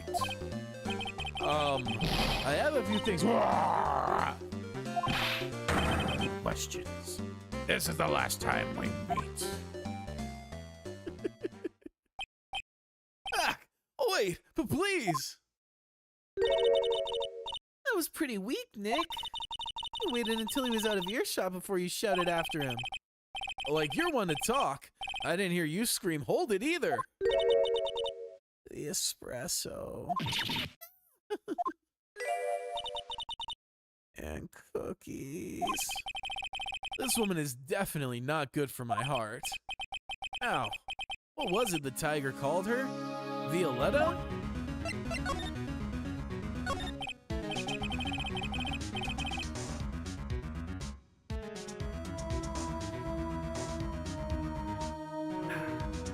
So, I'm kind of curious about your company, Tender Lender. With the warm and friendly atmosphere you'd expect from a family-sized business. A conscientious rate of interest and an attractive repayment policy. Why do I get the feeling this is a sentence? The sentence is not going to end well. We will tenderly lend you that little bit extra here at Tender Lender. Hey Nick, things are a bit tight for Wright & Co. at the moment, aren't they? I mean, there's that $500 you owe me from our card game for starters. Why don't you take out a loan? Would I like to take out a loan from a place like this? Not so much. Tender Lender is on your side. So, let's say I'm late with my repayment. What happens then? We'd give you more coffee. Strong coffee. Right. I think I'd rather skip town. Hey, just remember, I can make strong coffee too, Nick. Strong tea as well. So, do you know about the incident we're investigating? What incident? Well, a man was poisoned in a restaurant just near here. That incident. Let me see. I was here that day with the manager. The manager being the tiger. Furio Tigre. Furio? Tigre? So that's where the tiger thing comes from. Xenolf's got a real name, Nick. Hurry up and find out more about him. Let's present some stuff. Well, let's start with this.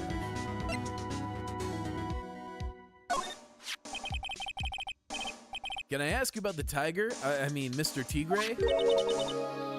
Cookie? Sure. How do you like my cookies? I bake them myself. Go ahead, Nick. The honor's all yours. No. Ladies first, Maya.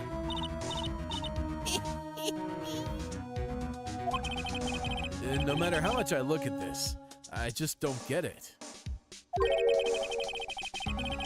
What are the tiger and this scary girl doing working together? We are lovers. That's not exactly coming across in your tone of voice. And I owe Don Tigre my life. He's the one who saved me. The tiger saved you?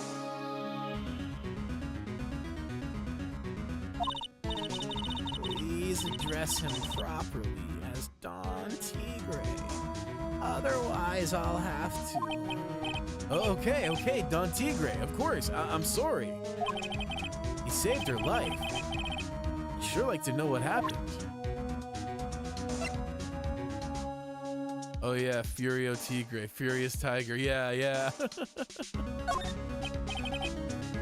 About this. More coffee? You must have more. No, thanks. I've had enough, really. I'm so thirsty. I don't leave the office. I can't tell you about anything except Don Tigre. Oh, right, okay, here we go. I'm very frail, you see. Just recently, I died. Once. You died? About 4 months ago. The doctor said to abandon all hope. I guess they were expecting her to take a boat ride across the River Styx. But Don Tigre, he saved me. He gave up everything. Everything? When I found out what he had done for me, I was happy. No offense, but I'm finding that a little hard to believe. I decided I'd pay him back with my life by serving him coffee and espresso. I still wonder about what's in her coffee. So, is that why you've got that bandage around your head? This? So what's the story with the bandage? They put it on after the operation. The operation? It's just a little injury. A little fatal injury. A fatal injury? Maya just suffered one herself, by the sound of it. So, that's the injury you were talking about before when you said you had died once.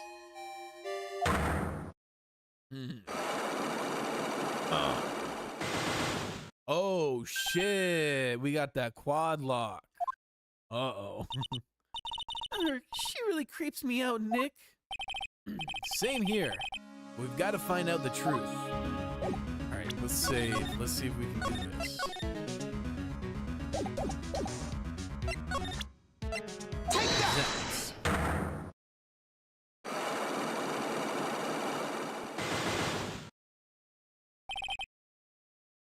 Let's see. We got surprisingly far in the blue screen ink one, but we couldn't finish it. I was surprised we could get through the first lock, though. Anyway, you said that bandage around your head was from an operation?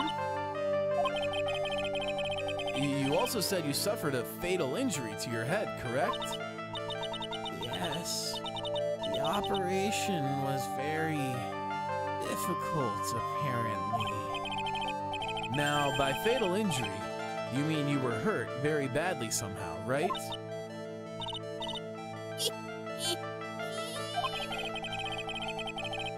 Did the injury in question have something to do with this? Maybe?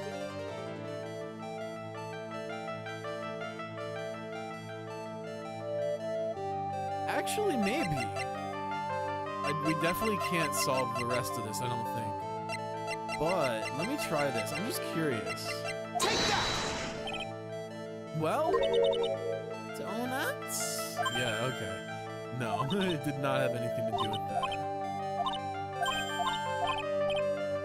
Yeah. Okay, so yeah, we're gonna have to circle back here. I don't think we're ready.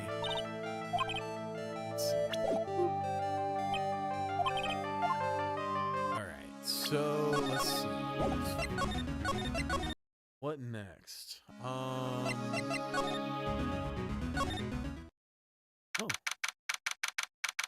January 7th, Vitamin Square.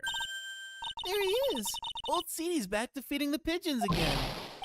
There, take this, and get out of my park. Like I thought, he's really mad. Come on, Maya. Just keep your head down and let's sneak away while we can. Excuse me. What? Why? Hello, old man. What are you doing, Maya?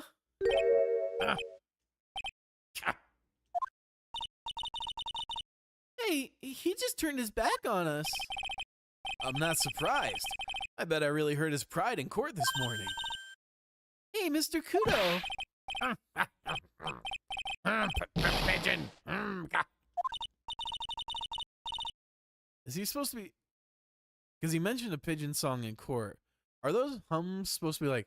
Now that I think about it? Anyway. Go with the demons, and with good fortune. Ow! Ow! Seeds! Shell splinters! Painful! Yes, okay. I was like... Because I thought it was kind of like muttering at first, but now that I've learned of the pigeon song, it's kind of recontextualized it.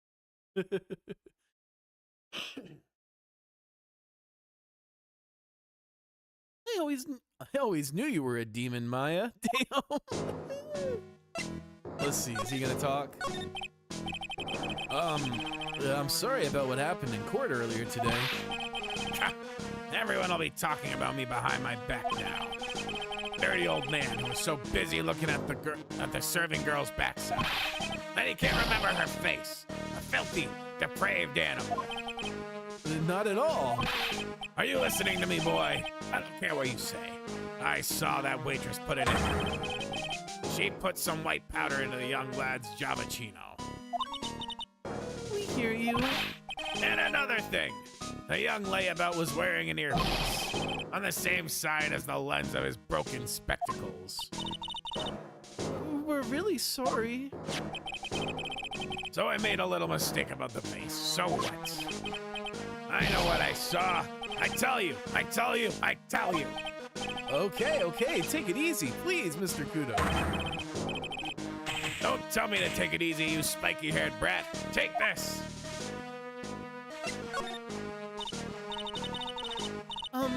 You said you were a craftsman, right? The modern world casts honest craftsmen like me aside in droves. Surely it's not bad. I come from a long line of craftsmen, right back to the time of the shoguns. Do you hear me? I didn't become an embroiderer, I was born one. Actually, I'm kind of in the same situation myself. I wanted to stick my finger up that dribbling old judge's nose. Scream right down his ear hole. Objection! Oh, so did you want to become a lawyer when you were young? I don't think that's quite it, Maya. I think he's just in a bad mood, that's all.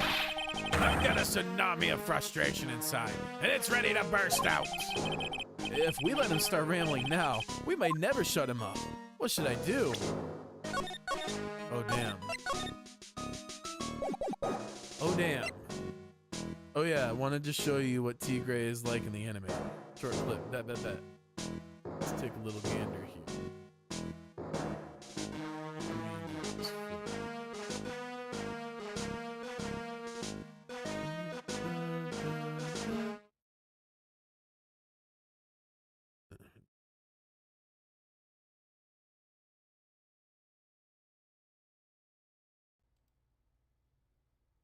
Oh, he's not orange.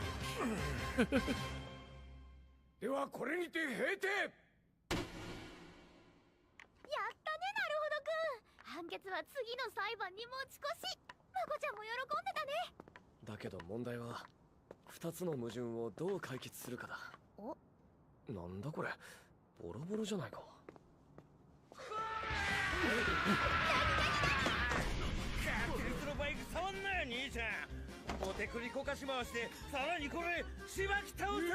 ごめんなさい。もしかして偽なるほどくん？いやお手繰りこかし回してさらにこれしばき倒されて。Oh, we're echoing.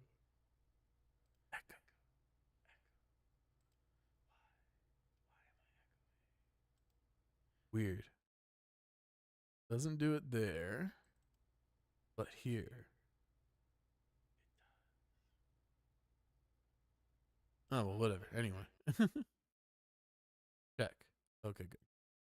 For a second, I thought it started to echo here. I was like, fuck.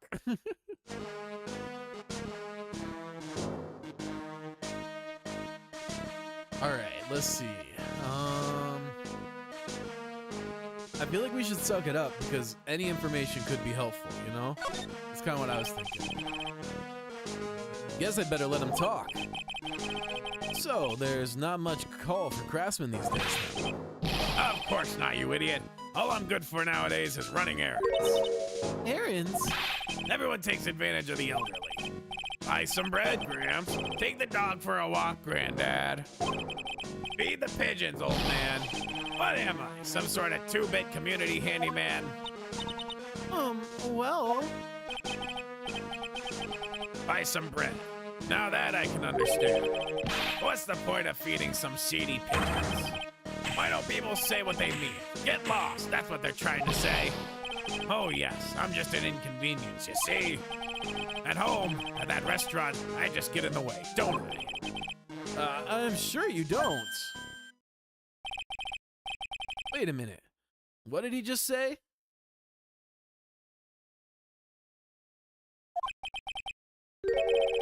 At home and at that restaurant?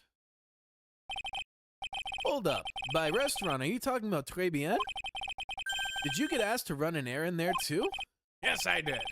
The very day that young brat was poisoned. Well, what? See? Gotta let him yap. So, on the day of the incident, what were you asked to do? Glad you asked, boy, because I'll tell you what I was asked to do. All of a sudden, that young lad slumped over at the table. The serving girl collapsed. And I broke that face. It all happened so fast. I was a bit in a daze, you see.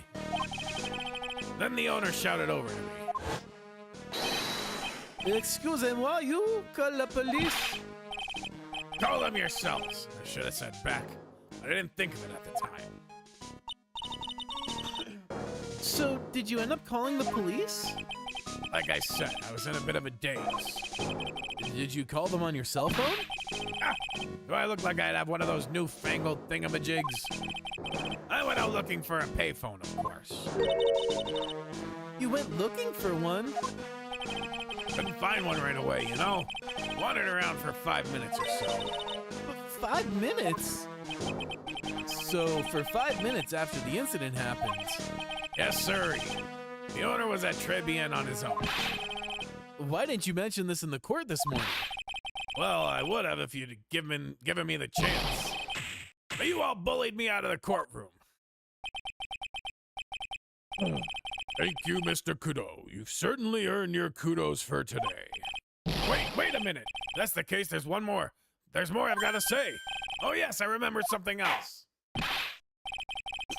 Excuse me. Bailiff, escort the witness out of the courtroom. It's not my fault. You're the ones to blame. You could have at least told us before we got to court. Is it really that important that Mr. Godot was the one who called the police? Yes. What's important is the unaccounted time before the police arrived. Exactly. The victim was dead. Maggie was unconscious. Which leaves that man alone in the restaurant. Mr. Godot Mr. Godot might have been chased out of the place on purpose. Possible. What do you mean? Maybe a certain someone didn't want him in the restaurant. Ah. Oh, sure. Go ahead and say I was in the way as usual. I suppose I should have been getting myself covered in pigeon poop instead, huh? We need to get more details about what exactly happened. From Maggie and from Mr. Armstrong. Alright, I think let's talk to Armstrong and then Maggie finally. January 7th, Trebian Kitchen. Looks like Mr. Armstrong's out again. The place is open for business. You can't have an open restaurant without a chef. Hey, it's not my fault, Nick. Don't take it out on me.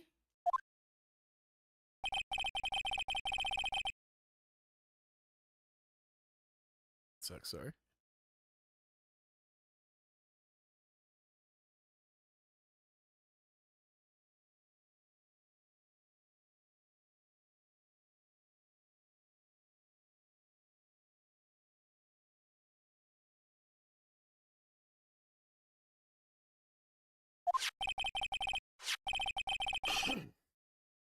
Mr. Godot left the scene, leaving Mr. Armstrong here alone. Missing when we need to talk to him the most. Maybe he's trying to avoid us on purpose. Anything changed?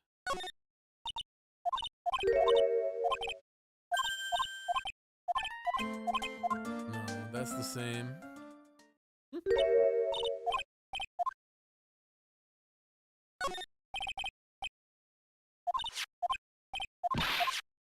I don't think any of this has changed. Whoops. Let's go, I guess, to the detention center then.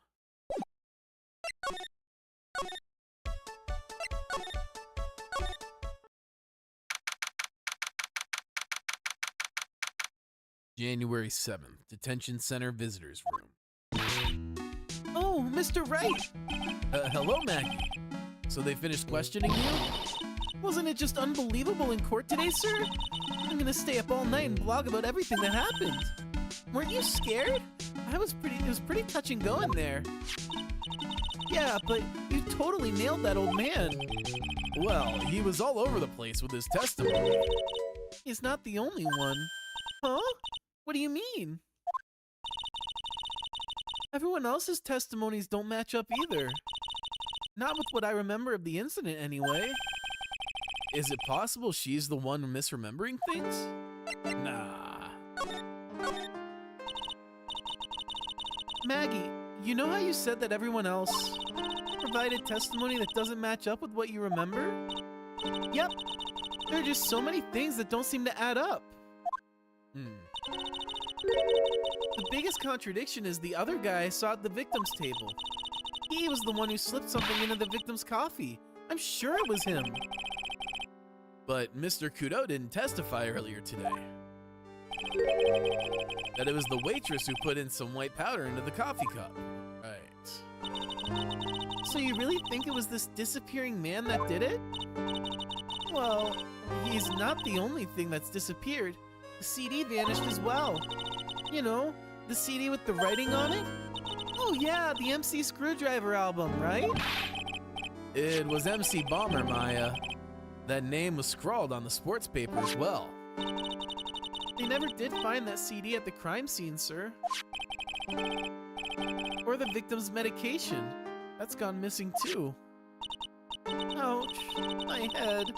This is getting way too complicated for me. Ooh. You said you passed out when the victim Glenn Elk. Oh, the ads are coming. Run, hide. I'll see y'all in a few. Appreciate you. Don't go anywhere, please. Thank you. Bye. You said that you passed out when the victim Glenn Elk collapsed, right? Yes, it's so embarrassing. I mean, I used to be a cop. When I came to, the restaurant was buzzing with police.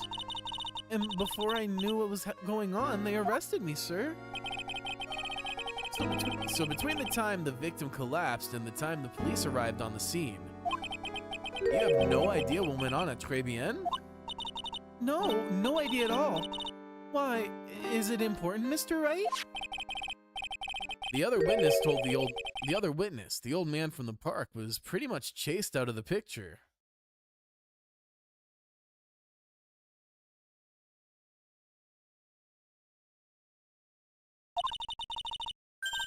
Chased out of the picture? What do you mean? Old Seedy wasn't inside the restaurant because he was told to go to the police. Exactly. And you, Maggie, were unconscious. That means Mr. Armstrong was alone in the restaurant for a brief period of time. No! You don't think Mr. Armstrong set me up, do you? When you consider the facts, it's hard to imagine Mr. Armstrong isn't involved in this at all. It's like the master biting the paw of the dog that it feeds. Are you sure about this, Mr. Wright? Well, the old man said as much when we spoke with him earlier. I don't know. The things that man says don't add up for some reason, sir. Maggie looks like she's trying to figure something out.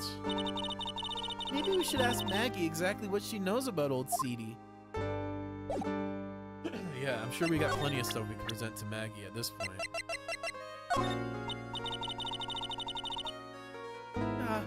I feel much better after the trial this morning. I've been a bit of a courtroom proceedings addict for years now. Feels like forever since I saw a witness as slippery as that old man. He's not really that bad of an old man, though. Maya's the only one who likes him. Still, I feel a bit uneasy. Huh? I thought you just said you felt much better. Maggie. Oh, Maggie, if there's something on your mind, you've got to tell us. Especially if it has anything to do with Mr. Godot or his testimony. Roger, I'll spill it all and see what you make of it. Is there anything about Mr. Godot's testimony that stood out to you as odd? Actually, yes. The fact that he was even testifying to begin with doesn't quite what? Well, when I took the coffee over to the victim's table, it's true there was another customer in the restaurant. Yeah, we know that already. It was Victor Godot. But I can't really say it was an old man. Okay then, how about calling him a really old middle-aged man? No, age isn't the issue. The other customer was a woman. A woman? Are you sure, Maggie? Well, I'm not 100% sure, but I think so. So? What did this woman look like? She was sort of creepy. And she had kind of a cackling laugh. Interesting. Also, let me adjust my camera. No, let me get closer. That's better. Okay. Creepy. Cackling? Why do I get the feeling I've come across a woman like that recently? Because you have.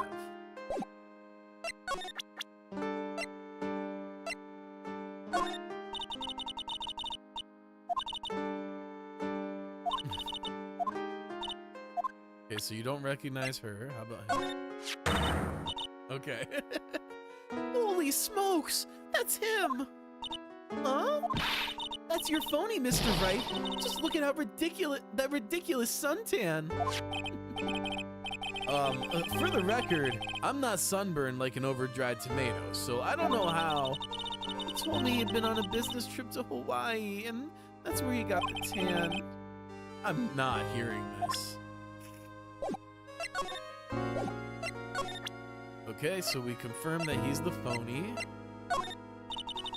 Okay, she don't have anything to say about this. What about these?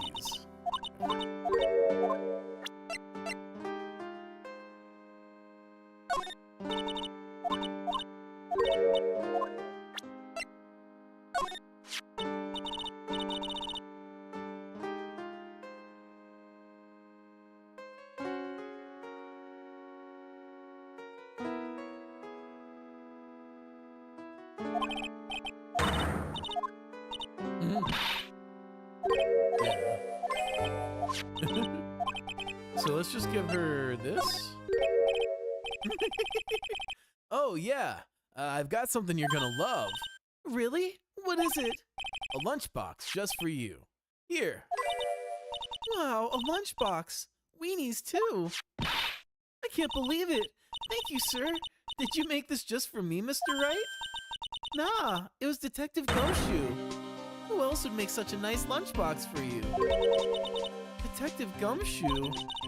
He's really worried about you. Looks like he put a lot of effort into making this, too. Can't accept it. Detention center rules. No gifts are allowed, sir. Hey, come on, Maggie. Don't be like that. The rules are the rules. They'll lock you up if you break them. Somehow, when an ex-cop turned waitress says that, it seems a whole lot scarier. And anyway, I hate weenies. Oh, really? It's all yours, Maya. You can enjoy it with Mr. Wright. But... Poor Gumshoe. She's right. It's better than letting it go to waste. But... Guess so. Damn. Well, how was it? That hit the spot. I love weenies. Oh, good. I'm glad I gave it to you then, sir.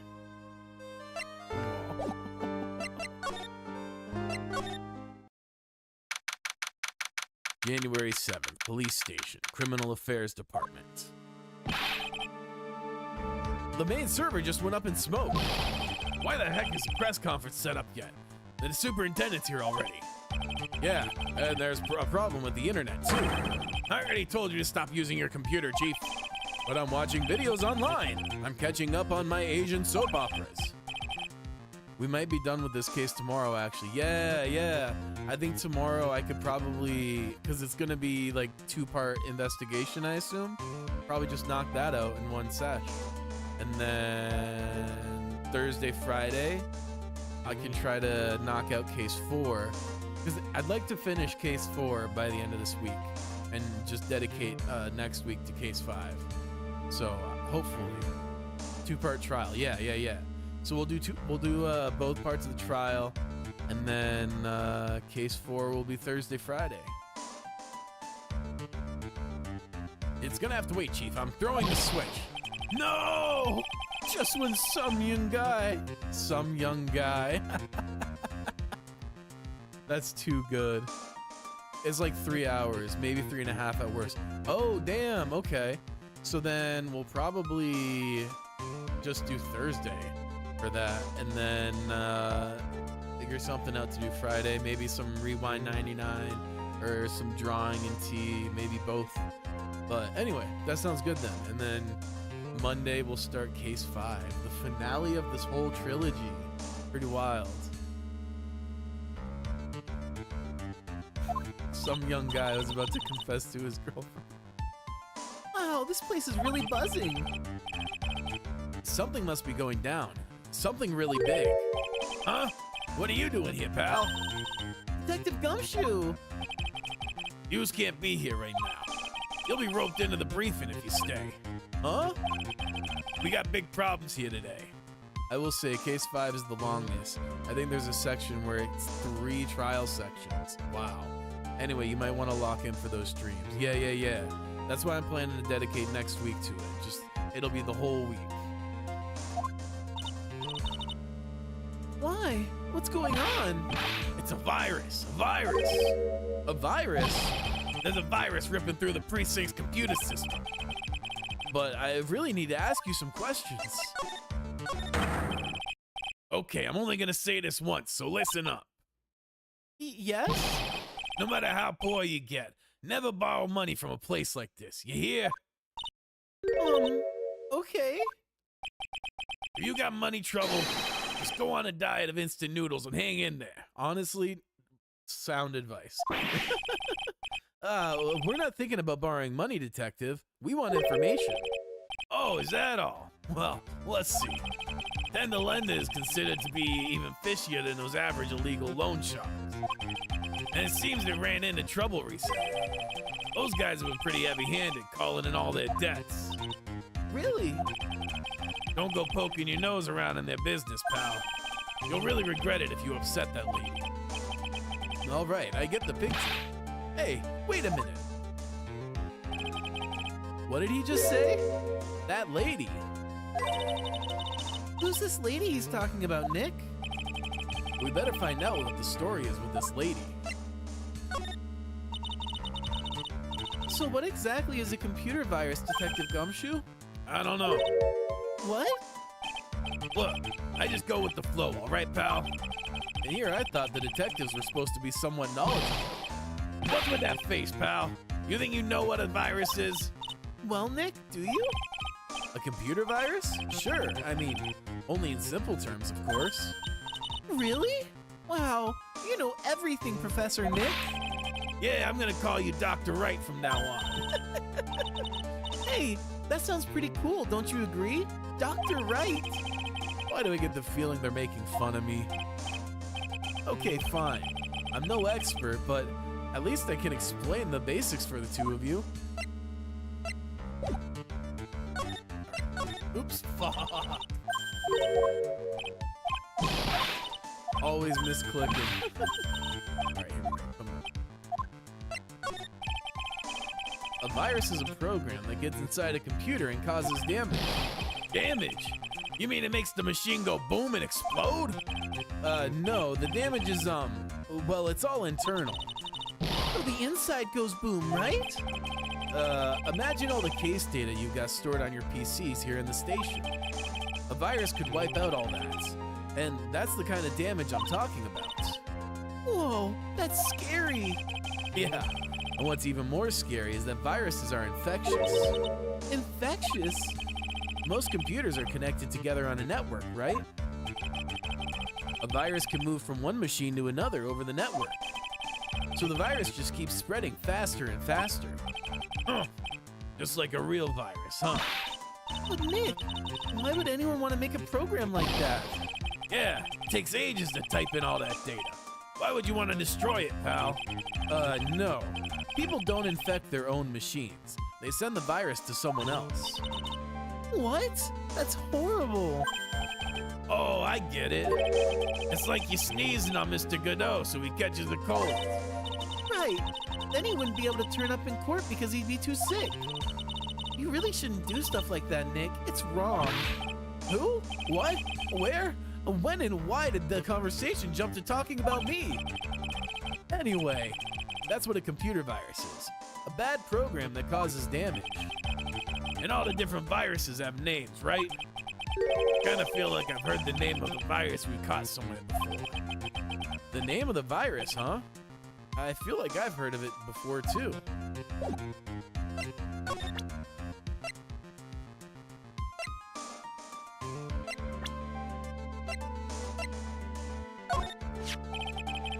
That's the girl who works over at Tenda Linda. You want to stay away from her, okay? I mean it.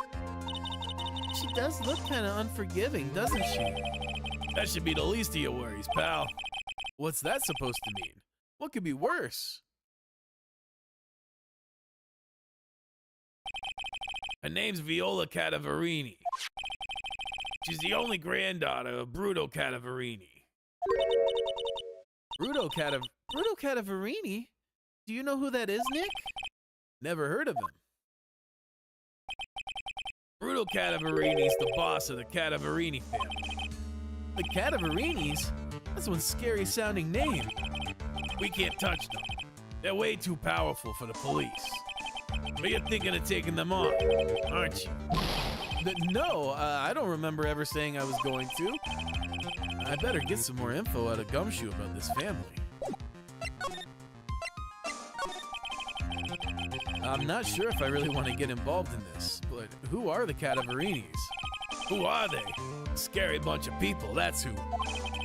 You're a cop and you're scared? What's that about? Trust me, it doesn't matter if you're a kid or a cop. These guys are scary. They got some serious clout in the criminal underworld. We can't touch them. They got too much moolah. Moolah? As in? They pretty much control all the cash on the city's black market. The black market, huh? And that includes Tender Lender, I take it. Sure. No one stands up to Bruto Cadaverini. And I mean no one. Interesting. So Viola's the granddaughter of some mafia boss then. Right and Co-Law is not equal to Tender Lender Phoenix Wright. Phoenix Wright is not equal to Furio Tiger. Yeah. Maya Fey, Violetta Cadaverini, the Fake Land, the Cadaverini family, Wright's Bicycle, Furio Scooter. Noticing a big pattern. Yeah, for sure. For sure. They did. I could tell they were having fun with this, making like foils of everyone. I'm still waiting for Evil Gumshoe to show up. Because I feel like Gumshoe is right at that like middle ground of chaos where like his evil version is also going to be kind of neutral and they'll just be like buddies, you know?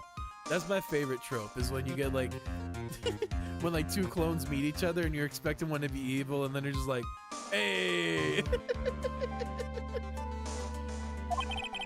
Chaotic balance, exactly.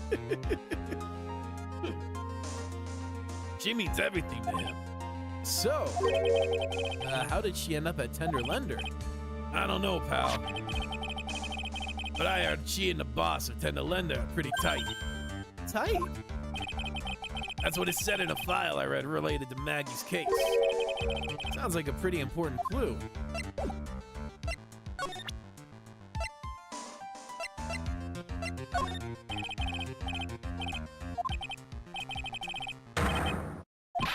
Oh shit! I expected this to be nothing. This is it. The stupid name. I remember now. I thought so. Here it comes. Don't just nod to yourself and keep me in the dark, Nick. What's going on? It's okay, Maya. You don't have to cry about it. The name scribbled on that sports paper and written on the CD. That's the name of the virus. MC Bomber. What? Yeah, the virus that just infected everyone's computer in the station, pal. It's MC Bomber. Can you give us any more details, please? I don't know why, but I had a feeling this was gonna be it. We already knew about the MC Bomber virus from a while back. A group of criminals issued a series of demands to the head honchos of law enforcement. They threatened to release the virus if their demands weren't met. Who are they? I don't know. Some hotshots from the criminal underworld would be my guess. And now the virus has been released, huh? Yeah, it's in every computer and every public office in the city. Everyone's going nuts, dapping around like they're dancing at a carnival. All this stuff with criminals and viruses, it almost feels like we're in a sci-fi movie. Apparently, the programmer who made the virus was a real genius or something. Focus right now is on tracing the route of the virus on the black market. You mean someone put this virus up for sale? Yeah, and because this one's so powerful, they're estimating its price tag was in the millions of dollars, pal. In the millions? A virus can be worth that much? I can't believe it. I almost forgot the most important thing. And that is? You know, the lunchbox? How did everything go? The lunchbox? You remember? The weenies. Oh, right. Oh, brother. So, how did my weenies taste when they went down to hatch? Huh? Well, it was delicious. Yeah? That's what she said? Really? Well, not exactly. Don't worry about it, pal. I figured something would happen, so I came prepared. Prepared? What do you mean? I made a jumbo lunchbox. Oh, Do me a favor again, huh, pal, and deliver this. this sure is a heavy burden, in more ways than one. I can just imagine Maggie's little eyes sparkling with joy when you bring her that. Weenies again. Nick, tell me we don't have to eat all these too. Fills the stomach with love. Aww. I really can't eat anymore. Oh boy.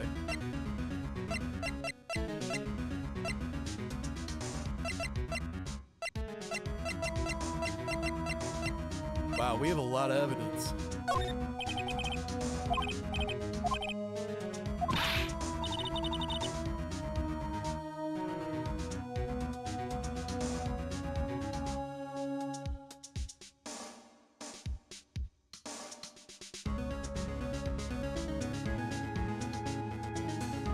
All right, I think it's time to move on from here.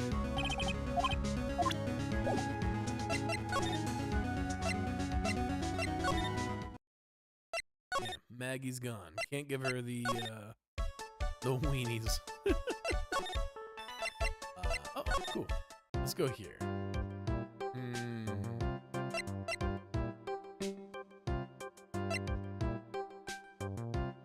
Maybe we have enough. Let's try this again. Shit, I didn't save. Should have saved. I'm gonna bail out of this and then save.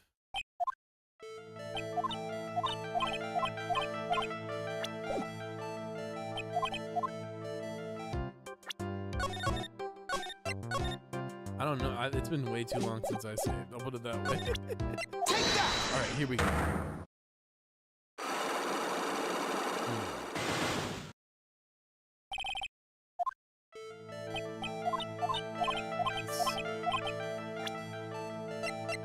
Troubles had to do with the gambling.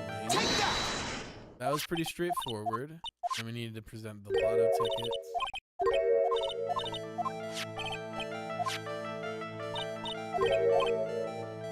Okay.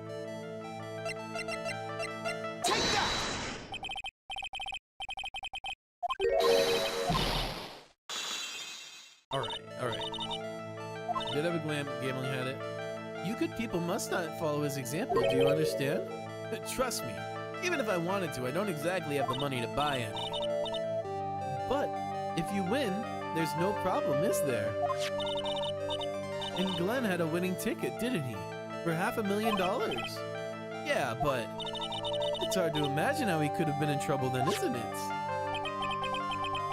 It's true that Mr. Elg won $500,000 in the end. But that was his first stroke of good luck. He was in deep before that. Deep trouble? What do you mean? Yes, and now, right, because I wanted to present this guy. Take that! Yeah! Okay, cool. We probably could have done this a while ago. Oh well. Furio Tigre, the boss of the loan office called Tender Lender. Tender Lender? People with businesses should think harder before naming their offices. Like you're one to talk. Well, what do you think? Our firm is doing very well at the moment. I don't think we need to borrow money. No. I mean about Mr. Elk. You think Glenn had something to do with this Furio Tigre? Yes. I'm sorry? I don't know of any connection between the two of them. Really? Because I've got proof that Mr. Elg and the tiger knew each other. What?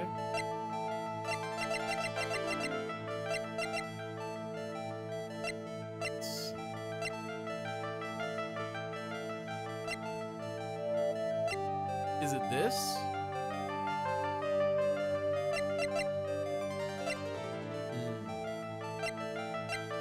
Oh, meet with the tiger. It's got to be this. Furio Tigre, aka the Tiger, is the boss of a loan office called the Tender Lender. This is who Mr. Elg met with on the day of his murder. And the only thing a loan shark would talk with him about would be his debt. Oh yeah, did you know the pun name about Glenn? Let me see here.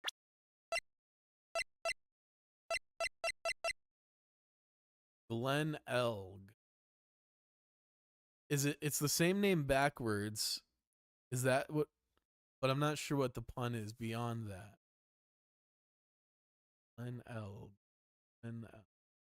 Yes. Okay. Yeah, no, I didn't catch that until you pointed it out. So interesting. Wonder why his name is reversed like. Maybe it'll come to light as the case progresses. No! It's true that Glenn had racked up quite a bit of debt from his gambling habit. About $100,000, I think. It's something computer related, if I remember correctly. Ah, okay. It's big brain stuff. Stuff beyond you and me's, maybe. Well, I won't speak for you, but beyond me. $100,000? Ouch. But I heard he won the lottery, so he should have been in the clear. Shame Maggie couldn't get a bit of that good luck. Yeah, for real, poor Maggie. Okay, so the guy got lucky and won the lottery. But what if he hadn't won? What was his plan then? Well, this isn't easy to say, but he said he would use his talents to repay the money. His talents? I suspect he was talking about programming. What computer program is worth $100,000? Perhaps you good people should leave so I can get back to my work. I'm so close to cracking her. Damn, that line aged poorly. The program in question, was it by any chance this? It's gotta be this one. Take that! Well, this is it, isn't it? This is the virus that's infecting computers worldwide as we speak. MC Bomber. Excuse me. We got her.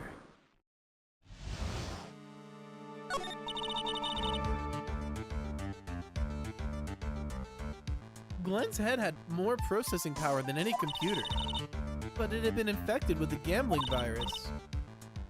Glenn was in too deep. You mean he was in debt? Yes, $100,000 in debt, and not an easy amount to repay. So, he said he was taking on some extra work, something a bit risky. Risky? How? Maybe he was going to become a waitress at Très Bien. Where do you come up with these ideas? So it's safe to say Mr. Elv was the creator of this virus, huh? The MC Bomber virus? Yes. It was a work of genius, in a bad sort of way, of course, but still genius. Something like that would probably fetch several $1 million on the black market. Inconceivable! Gumshoe was right for a change. This date, December 3rd, that is marked on his calendar, that was his deadline for repaying his debts. MC Bomber updated in the court. Okay.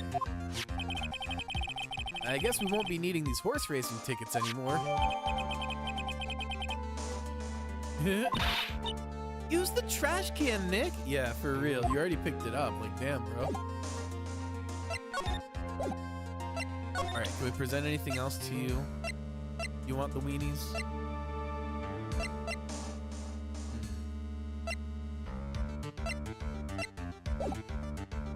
I don't feel like we got much, like there's anything more we can really get from her.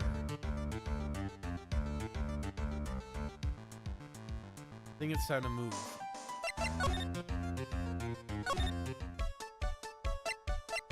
Oh right, the mob family. Let's square.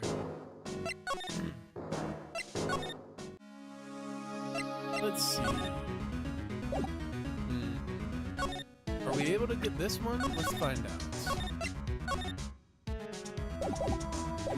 I'm sure you can do her lot too. Okay. I wasn't confident, but your vote of confidence has given me strength. We got this. Oh God, that's right. She's got that quad lock. Okay, let's give it a shot. Let's give it a shot.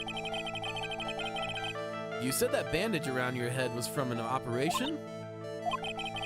You also said you suffered a fatal injury to the head, correct? Yes. The operation was very difficult, apparently. Money had 5 and Ace Attorney 2, and you only had to break 1. That's true, that's true. I guess they're more of a visual metaphor than a representation of the challenge level. Cause yeah, I forgot about that. Now, by fatal injury, you mean you were hurt very badly somehow, right? Did the injury in question have something to do with this? Okay. Damn.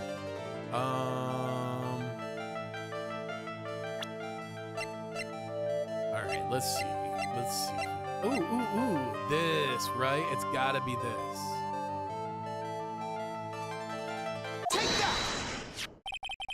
I have here a car repair bill. From this, it seems pretty obvious that this car was involved in an accident.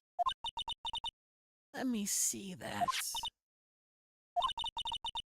This bill is made out to the Cadaverinis. Yes, it is. I don't think I ever introduced myself. Tell me, what do the Cadaverinis have to do with me? Something tells me she's not about to say hi and introduce herself. All right, then. Your relationship with the Cadaverinis is very strong, and this is why. Okay. Well, I don't think any of these prove it. It's probably a profile. Can I just present her own profile? Take that! Yes, I can. I know exactly who you are, Viola Cadaverini. You sustained that injury in a traffic accident, didn't you? Let's go! It happened about 4 months ago. I was driving in one of our family's cars when someone pulled out in front of me. It was a motorbike or something like that. I don't remember it much. Anyway, I swerved to try to avoid it, but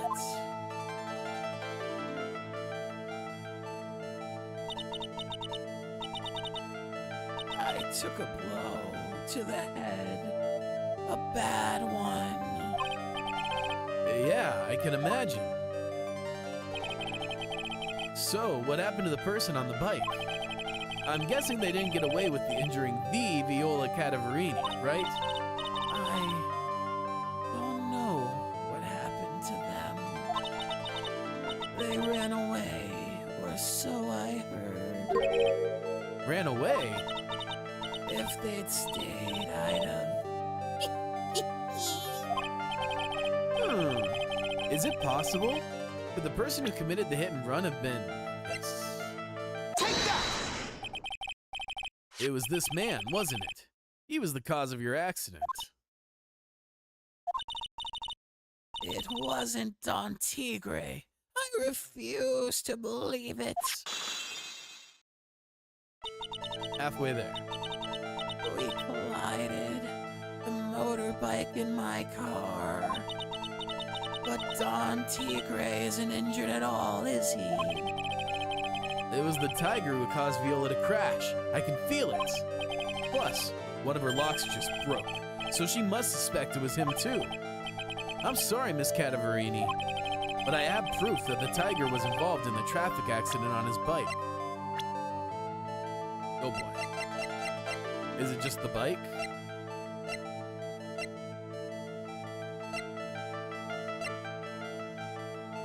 I feel like it's the bike. Yeah, I agree. It's not exactly a motorbike, but Mr. Tigre rides around on a scooter, doesn't he? And you'll notice that the front wheel guard is badly damaged. Miss Cadaverini.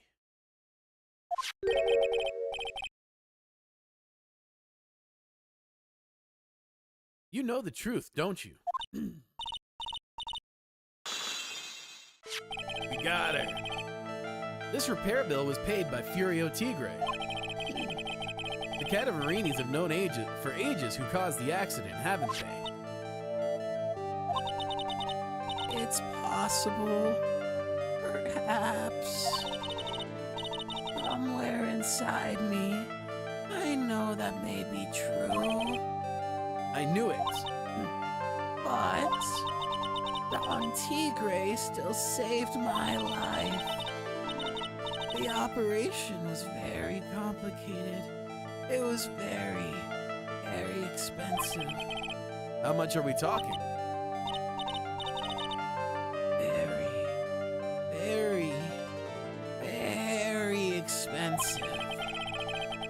She seems kind of hesitant about giving me an actual figure. I should back off. Well, anyway, it was the tiger who paid for it, right? After I recovered, Don Tigre told me. He said he paid for the operation because he cared about me. I believe him. Really? But do you honestly believe that to be true? Do you want to know what I think? I think the reason he paid for the operation wasn't because of you, but because of someone else. Take that! Perhaps I shouldn't be saying this, but your grandfather, Bruto Cadaverini, controls a lot of dubious cash, right? And you are his beloved pride and joy. Sure, I don't know exactly how much the operation cost, but if you weren't the granddaughter of Mr. Cadaverini, do you think Mr. Tigre would have paid the money? $1 million. Damn. It's a hefty chunk of change. 4 months ago, I was in a traffic accident. That's why I needed the operation. When I woke up, they told me it was nothing serious. A simple procedure. Oh, really? Well, I guess if she recovered in 4 months, it couldn't have been too big. They said the operation cost $1 million. $1 million bucks? My grandfather ordered Don Tigre to pay $1 million in compensation. Compensation, huh? It's underworld lingo for paying money to settle a score. Basically, pay or get into some serious trouble. But $1 million bucks? This has to be related to our poisoning case somehow. I wanted to believe him. I wanted to trust what Don Tigre said. He said it has nothing to do with my grandfather being Bruto Cadaverini. I wanted to believe he helped me because he cared about me, not about my grandfather. But I knew that wasn't really true. Wow, I'm so sorry. What he did to get the money was evil. He said it was all for me, so I helped him. You helped him? In what way? Here, take these. What are these? Medical papers? I'm Bruto Cadaverini's granddaughter. He had to pay compensation. He was made an offer. He simply couldn't refuse. Damn.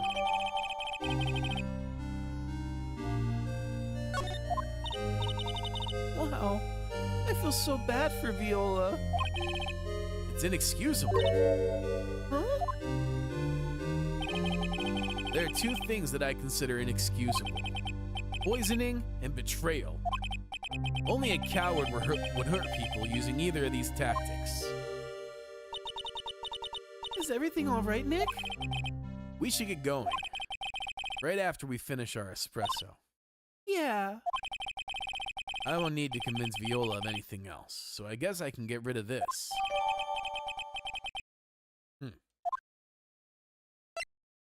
Okay. Viola is on our team now. Now, what are we talking? Oh, okay. January 7th. Très bien. Bonjour! I have been waiting for your return. Mr. Armstrong. Ah, good timing. I was hoping to find you here. We'd like to ask you a few questions. Well, he hasn't got anything to say to yous fellas. Yeah. Ah, it's Xenop. Who you calling Zeno?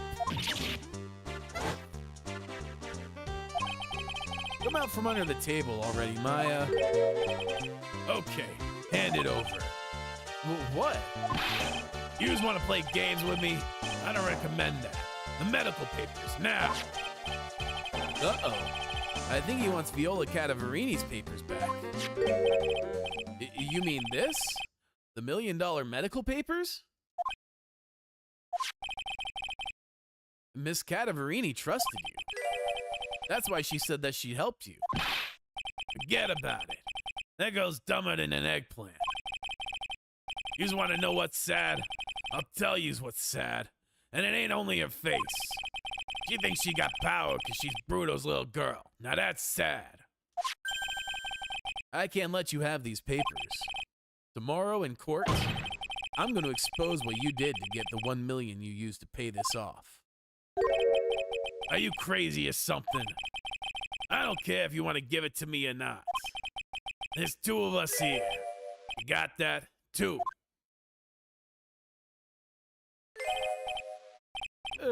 Oui. Mr. Armstrong?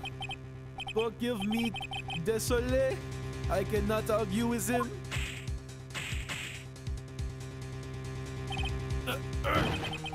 That really hurt.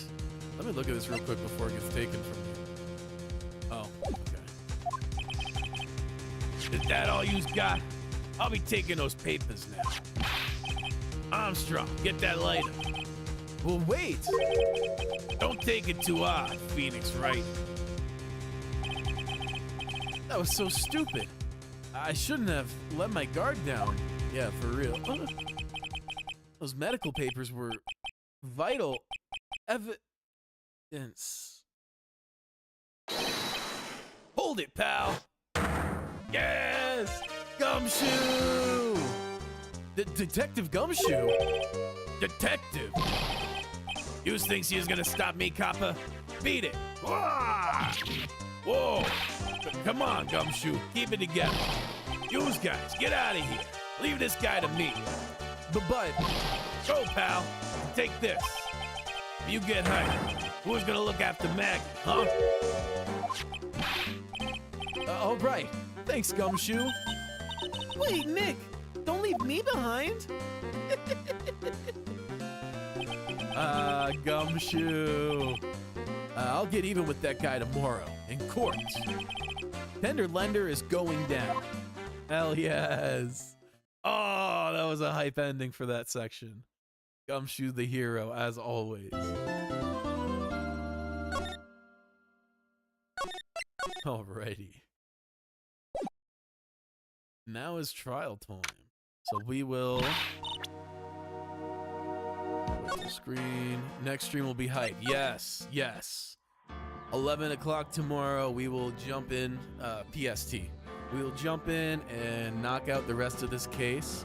I am very excited to see how this all concludes. This has been a really fun case. So I'm excited to see, excuse me.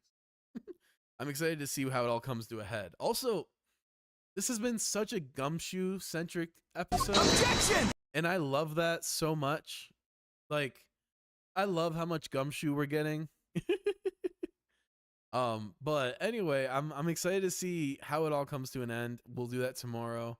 And then we'll start case 4, and next week will be the big finale. Wild. It's wild.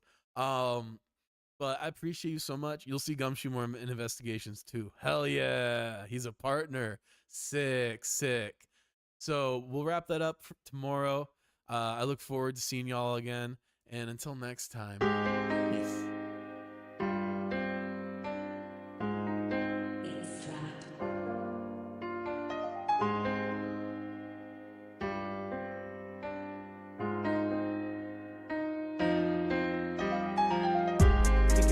Like this, I've been waiting for a chance to find my bliss. I missed every opportunity that came my way. What can I say? I'm just holding on for the day, not getting paid. My girl loves me, feeling like a bay. I don't know where I'll be. A day, a week, a year from now, will I still be alive or will I rest in peace in the ground? Hear the sound of my own conclusion.